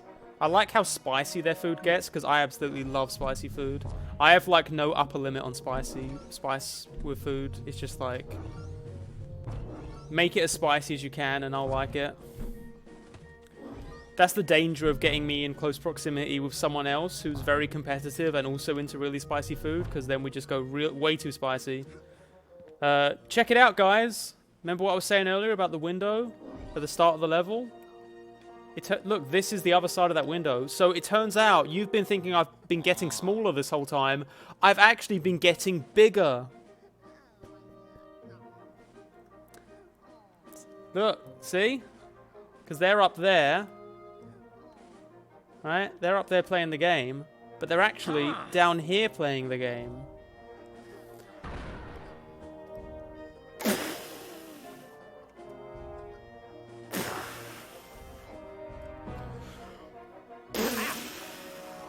Alright.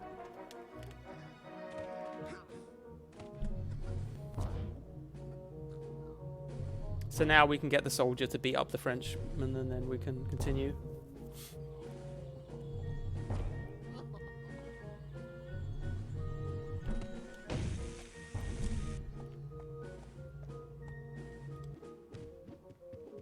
I am not short, but you should know for future reference that small people do not enjoy being lifted up as if they were children. There you I go. am an emperor. I am king. See? It's educational too. I would love to slay that enemy soldier, but I am afraid I must save all of my energy for the stronghold. I have only eaten enough to last me through one great struggle.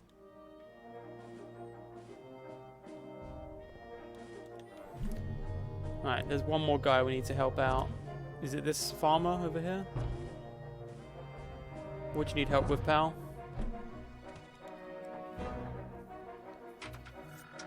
Hello, I'm I'm recruiting for the army of Fred Bonaparte, and... Go away! Fred Bonaparte has forgotten the people, and we have forgotten him. What? Fred loves the people. He was just telling me that some of his best friends are, the people. He has abandoned us. He doesn't care if we live or die. Look, I'll tell you what. I'll talk to Fred. I'll talk to him, and I'll prove to you that he cares about the common man, and that the fight is not meaningless. I'll believe it when I hear it from him. Hey, we really need your help out here on the battlefield. Did you talk to Fred Bonaparte yet? Oh, yeah. Okay, so let's go talk to Fred. So Fred doesn't believe in himself, which kind of makes this a tricky situation. I really hope that there's another level similar to this in the sequel. A lot of people don't like this level, is the thing. It's actually one of the least popular levels. Because it could be, I think it could be kind of buggy with the size differential stuff. But I really like this weird level thing. Hey, Fred. The problem is people think you don't care. What? I care. Then lead them to victory, Milky Toast. Shut up. They think you don't care if they live or die. What do they want from me? A notice on my official stationery that says I'd be sad if they died? Yep. Huh. Well, if that doesn't work... Let me guess. You give up? Bingo! Ha! Another game at which I would surely defeat you. Hey, you take that little victory if you need it, tiny man. Hey, chat. What did Napoleon do? What was like his thing?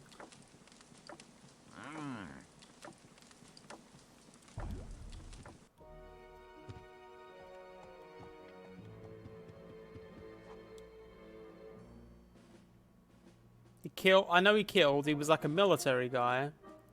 Hey, I have an important message from your fearless leader. He just conquered a bunch of places. Oh my God! He does just care. He does. Was this after? I knew it.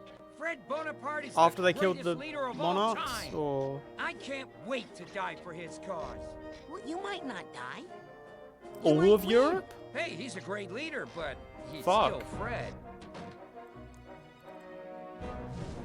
He declared himself emperor and Okay. waged war on other countries to Hurl build my an innocent empire. bones into the cruel machine of war.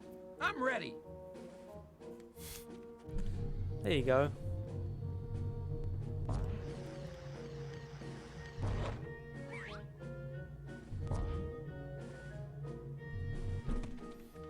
Now these are some comrades.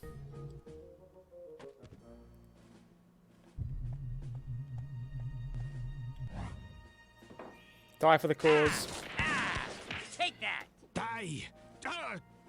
I kill you! There you go. Sacre bleu! I cannot believe it, Fred! You have accidentally done something right! I have? Yes, but I'm afraid it's still not enough. More manpower! Oh, mon Dieu. I mean, in fairness, this level is absurdly hierarchical, so I wouldn't say it's about building solidarity so much. Killing my father.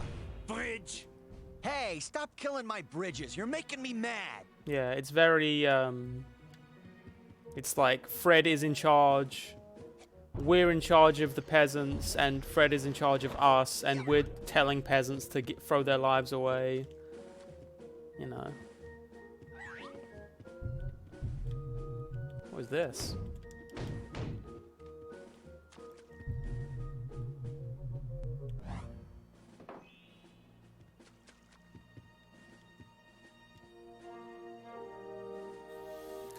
Killed the monarchs, then he conquered Spain, Germany, Egypt, and pushed towards Russia. Ah. Don't go into a land war with Russia. That's what the historians say. That's the funny historian joke. I'm recruiting for Fred Bonaparte's army, and Fred really cares. What's the pay? Hey, check out this coin I found. Money! Oh, man! Well, I'm off to die in battle, dear, for an incompetent leader who'll never know my name. I hope you remarry well. More of that negative talk. Well, at least he's Spend realistic. it all on scrapbook making supplies. He's gone nuts about that stuff. part of the reason I'm so ready to die. Anyway, let's go. War ahoy! All that. Yeah, this level's great. See? Chat gets it.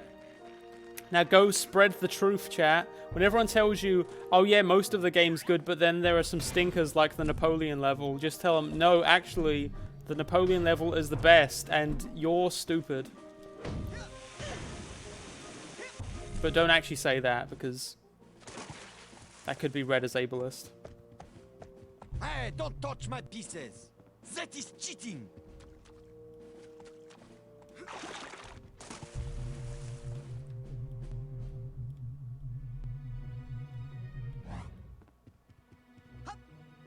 What do you want?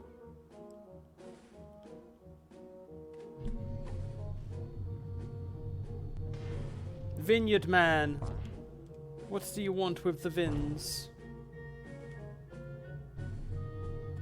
What is this thing? Is it like a big candle?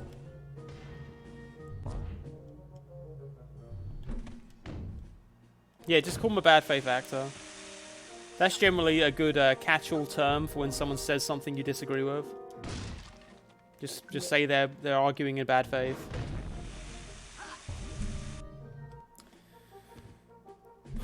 It looks kind of like a big candle. Can I set it on fire? No. Sasha's level, I'd say, is my... I think all of the tutorial levels are kind of forgettable, to be honest. We mentioned this in chat during the first part, but... Ta-da! That was easy. Stronghold stormed, game 1. Oh, you have to storm the stronghold with your knight, you stupid fool. Oh. Yeah, we said this in the first stream, but I think most of the tutorial levels are pretty uninteresting for me personally. I think Sasha's level's kind of meh. Raz's, when you go into Raz's brain, that's pretty meh. Mia's level's okay, but it's kind of just teaching you how to use this thing. And then Coach Oleander's level is pretty fun, I guess. But the game really starts once you get to the asylum and you get stuff like Gloria's level and all that business. It's telling me there's something in this vineyard. But I don't see a door here, so I'm not really sure what it wants me to do.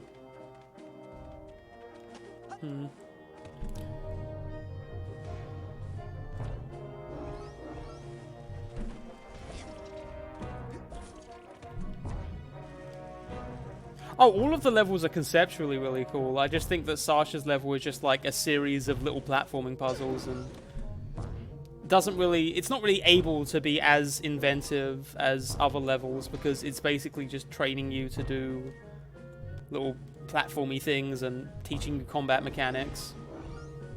That's why the Asylum's cool, is because not only does it assume that you know basic mechanical things, it's like teaching you to do these weird new things that you'd never even thought about before.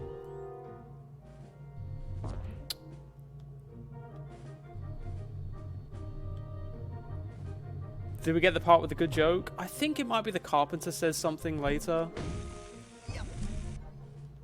Nothing has made me like laugh incredibly hard, so if it has happened already, then I guess I don't find it as funny anymore. There's this.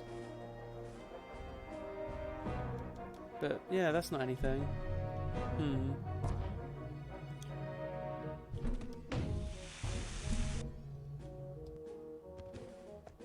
Wait, was I missing? Was there something there? Also, I'm really glad that we haven't had any drop frame problems. Touch wood, obviously, but yeah, so far that's been cool.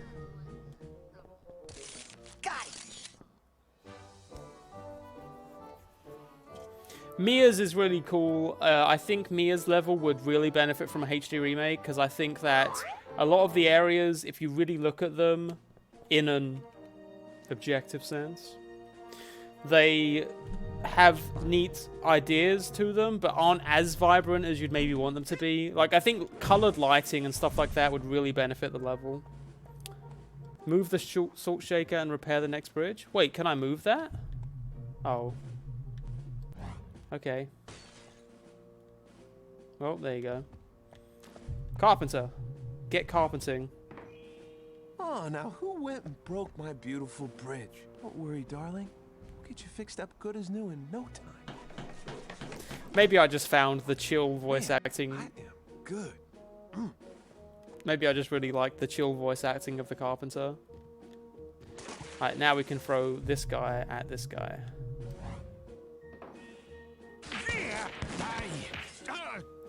I kill you! Haha! Not bad, Fred. What? What'd I do? You're doing better than usual. And I hate to end the fun, but I guess it's time to put an end to this, as usual. Guard the bridge to the stronghold with your life! None shall pass! The guy who voices the carpenter should voice like the main character in a video game.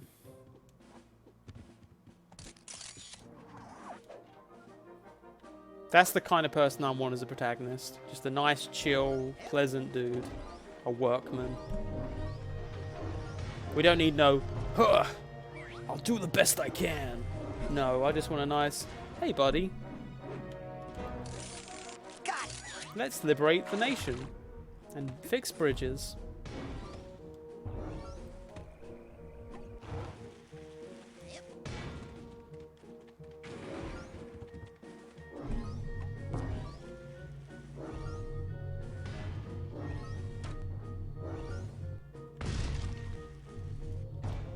Alright, did I actually knock on this guy's door? See what he wanted? Hello. I'm recruiting soldiers for the army of the caring and generous Fred Bonaparte. Weapon. What? Weapon. That's what I want. I'm not gonna die like the others, okay? That's the spirit. You get me my special musket, and I'll come out. I think I left it buried in some hay in that heavily guarded building over there. Then I'll sign up and kill me some Napoleon lovers. Got it? No. Be right back. I think part of the problem with getting the figments in this level is they leave so many just like floating in the air. Like over here. Can be a bit of a bother.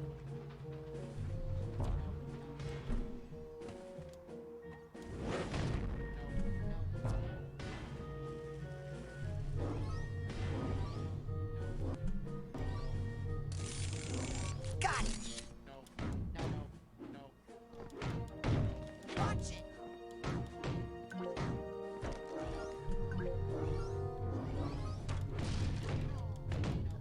Oh wow. I didn't even notice that you could do this combination. You can attack while in your wheel.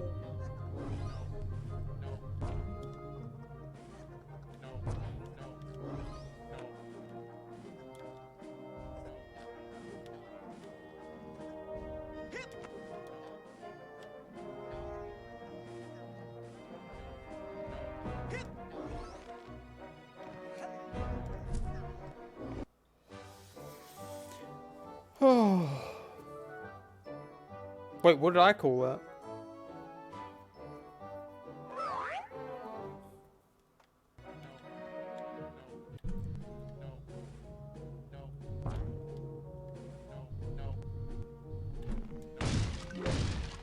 You called it a wheel? Well, from a certain perspective. Oh, sorry, I didn't realize we had the ball police here. Oh, were you guys the police of balls? Oh, guys, Nagand is a police of balls.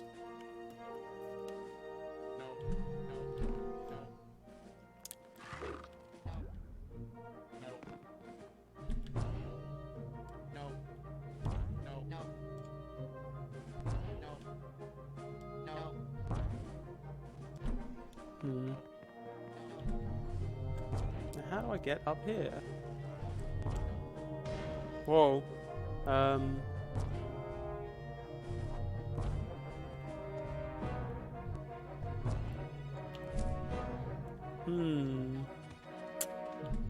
Indeed. Do I have to move one of the pieces here so that I can get up to it? That'd be a funny solution. So funny, Hey, it has to be don't touch my true. pieces. That is cheating. Whoa! Okay. Oh, they moved that there so that you couldn't do that. Dang, you got me.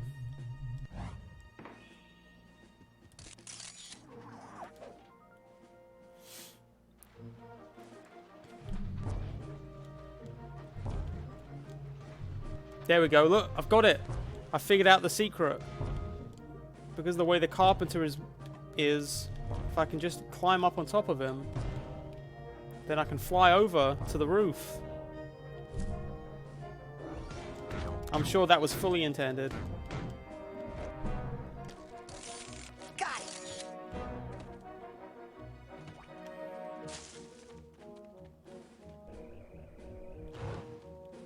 Let's set this thing on fire.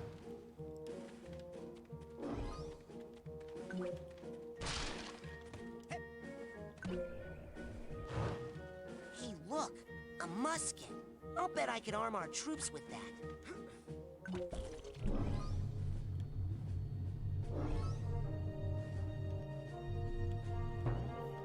Well, I'm what I'm what they call an abstract mind,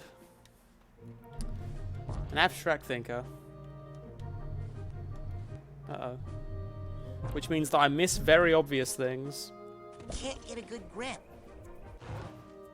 And often think of weird things.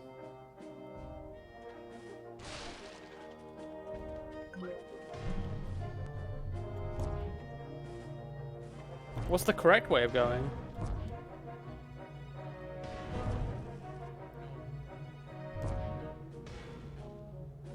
Raz has to put the musket in. Oh. God damn it, go.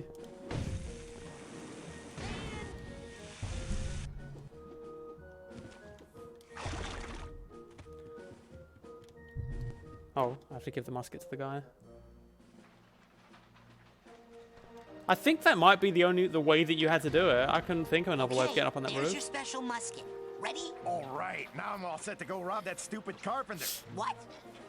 I got you that gun so you could fight Napoleon's army, not the carpenter. I've been trying to break into his house for days now, but he's always got a fire going, so I can't get down his chimney. Well, could you just fight this one Plot lousy twist. soldier first? He's kind of in the way anyway. Okay, but just as practice. Where is he?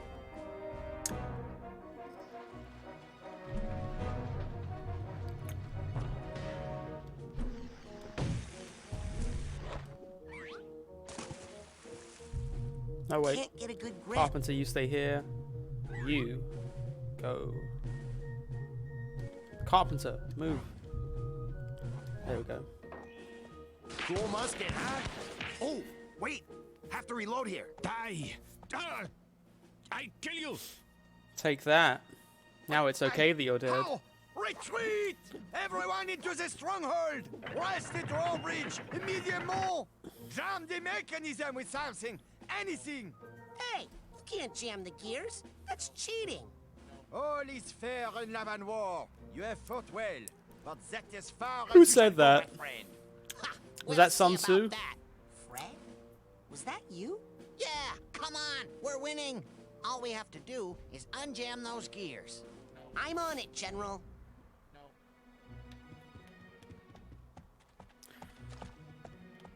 Pretty sure Sun Tzu said that.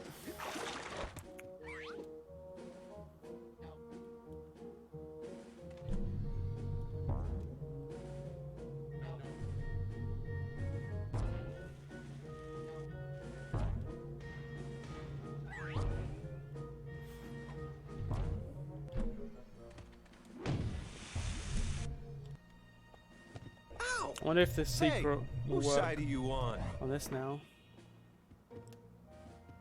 Good work on that bridge there. Yeah, I think I nailed that one. Carpenter joke.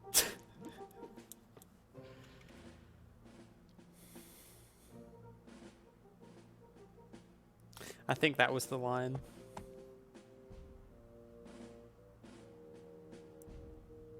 I think last time I played this, that was the line that made me laugh the hardest.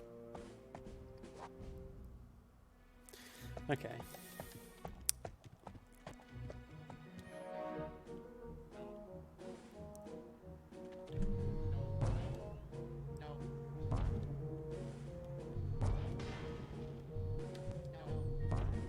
Have they specifically positioned the carpenter so that you can't jump on him like you did last time? No, wait, I can do this. Very well-timed subscription plug there.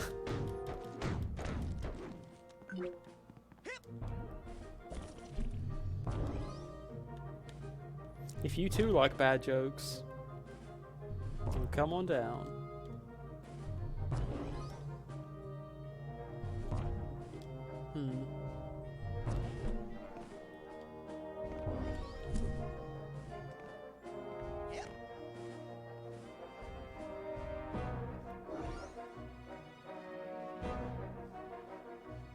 Yeah, there's lots of weird little bits in this level. Alright, let's go unjam that thing then. I think this is just some standard platforming business. Uh-oh, uh-oh, uh-oh, uh-oh. Well.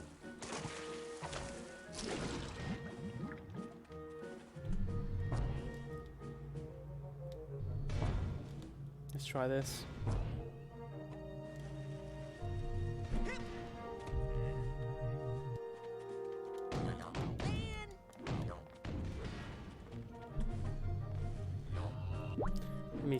I should probably shoot some stuff.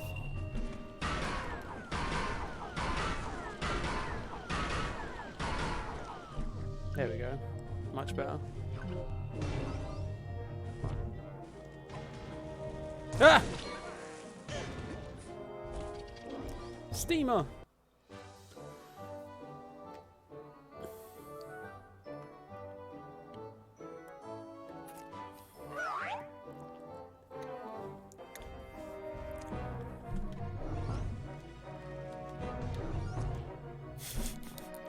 I just have this gift where I can just you look at a film and you look at a film and when you look at a film all you see is a film, but when I see a film I see more than a film. I see a script, I see actors, I see performances, I see settings, and I see narrative devices. I see all of these things. It's like if you've watched the BBC show Sherlock. I see a network of interconnected narrative through lines, and then through that I can separate each individual aspect, and from that I come to an objective critique. There we go. When you look at a cake, when you see a cake, you see a cake, you eat a cake, and you judge the cake. When I see a cake, I see more than a cake. I see eggs, I see flour. I can taste eggs, I can taste flour, I can taste sugar. And then when I can see them all separately, and then I can put them together, and then from that we come to an objective critique.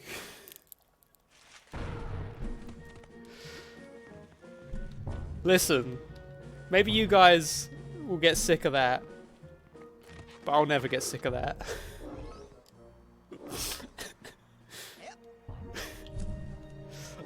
You see one thing, I see many things.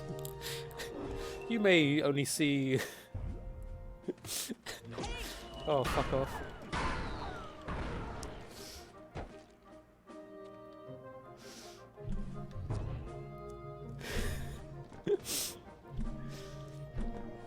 What they don't understand is that when they look at a film, when you look at a film, you see a film. You may see a script, or you may see a narrative. But when I look at a film, I see sexism, I see racism, I see homophobia, I see post-colonialism. I see so many different problematic tropes, and from that I come to a subjective critique.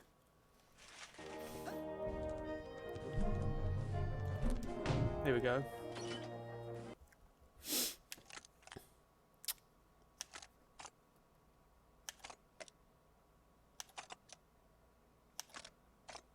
Yeah, so that was when Fred lost it. Fairly straightforward. The thing about Fred is that I like his level. I think he's a neat character, but he's probably got the least going on of any of the Asylum characters. It's like, oh, he kept losing you don't really know anything about why he would be so insecure about something so minor. but it feels like they could be exploring like the notion of heritage and like disappointing your ancestors or whatever. They could have gone a bit further with that, but they just chose not to, really.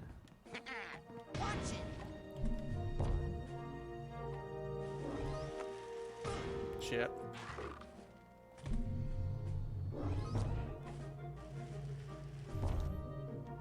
Got to circle back around again, I think.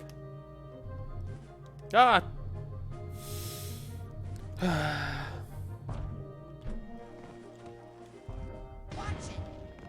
Yeah, like Edgar has like a whole cultural heritage and like a whole thing that's led him to his point, and Gloria obviously has a really traumatic childhood, whereas Fred is only really a guy that lost at a game. If they had established something to where Fred had like an inferiority complex before and this like set him off, maybe, but they really only, you know, further harp on the fact that he lost at a game and it made him feel bad.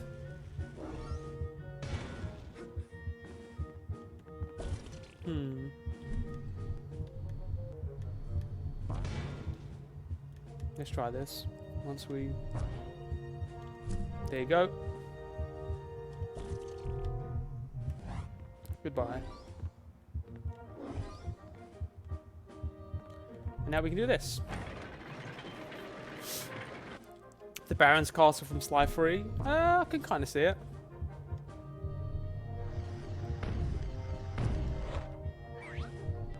Okay. Well, the Carpenter survived. That's cool. The Carpenter may be the only surviving person after this whole thing. Where are you? There. Oh, wait.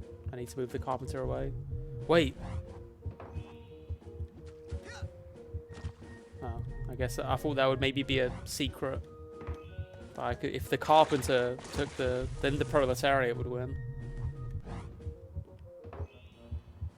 Now, at night, you can get to here. Just pathfinding, just come on.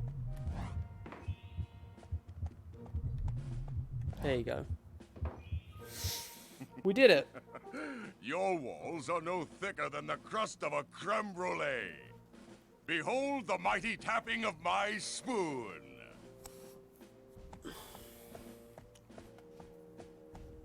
The Carpenter's my favorite character in this game, yes. What? What is this? Fred! Did you do this? Huh? What? I can't believe it! You are a Bonaparte! There is some Napoleon in your veins after all. Well, maybe. Finally, I can resign myself back into my glorious history. The future is yours, Fred Bonaparte. You are indeed a true warrior. Go forth and fight all your battles with the same determination you showed here, and your life will be an endless parade of victories, like mine. Like... Yes, well, except for that last one. The one in Waterloo. I was sick that day. Very bad stomach cramp. Yeah, like, I'm not really sure what the point being made here is. Like, Fred is okay now because he won at a game. Like, I get that with Edgar has the clearest, in my opinion, narrative through line, where it's like, Edgar feels comfortable with himself because he's realized through Raz that he had let himself get sort of caught, you know, blinders up at this one specific negative experience in his life, and that he needs to move past that. And I think that works. The thing with Gloria is it's kind of like she gets the catharsis of seeing a play that reflects on her negative experiences, and then you have her inner critic be satiated, or in this case, removed. But then with Fred, it's like you make him he's not bad because he won at a game.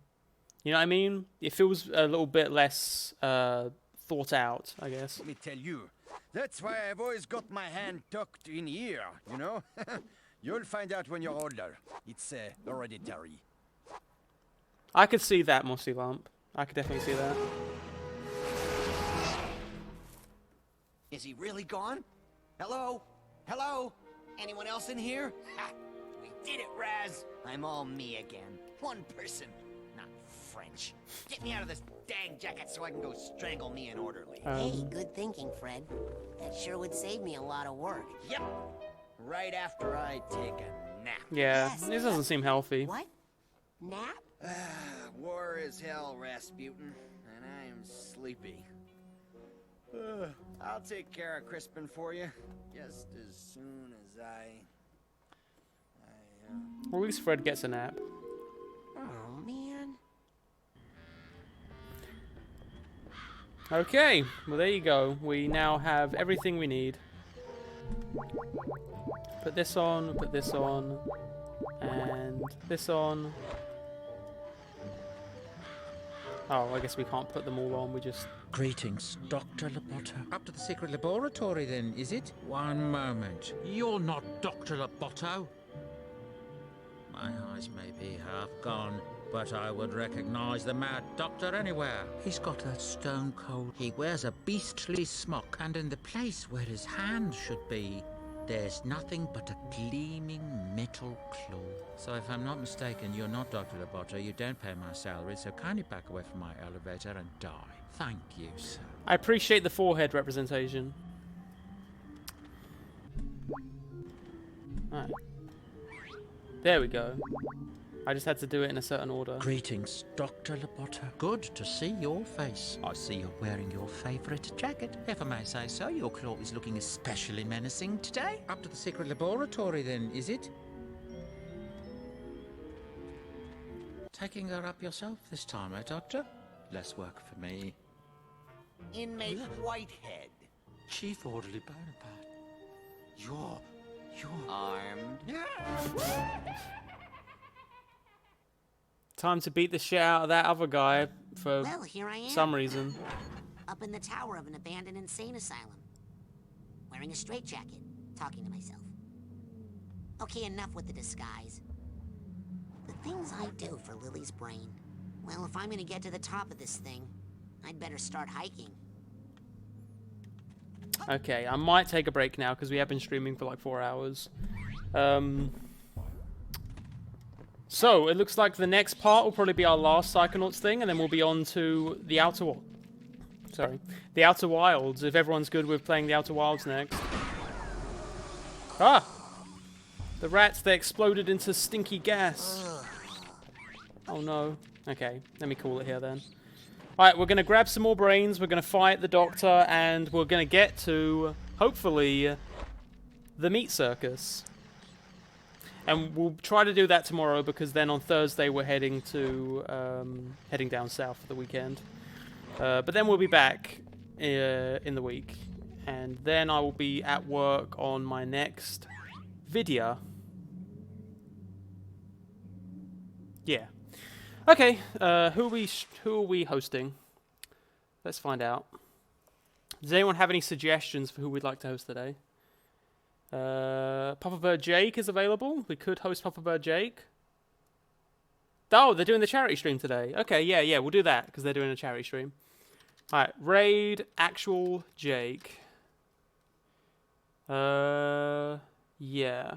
Okay. Yeah. Okay. See you later, folks. Have a great day. Thank you so much to all of you that have followed today or subscribed today or continue to subscribe. Have a great night.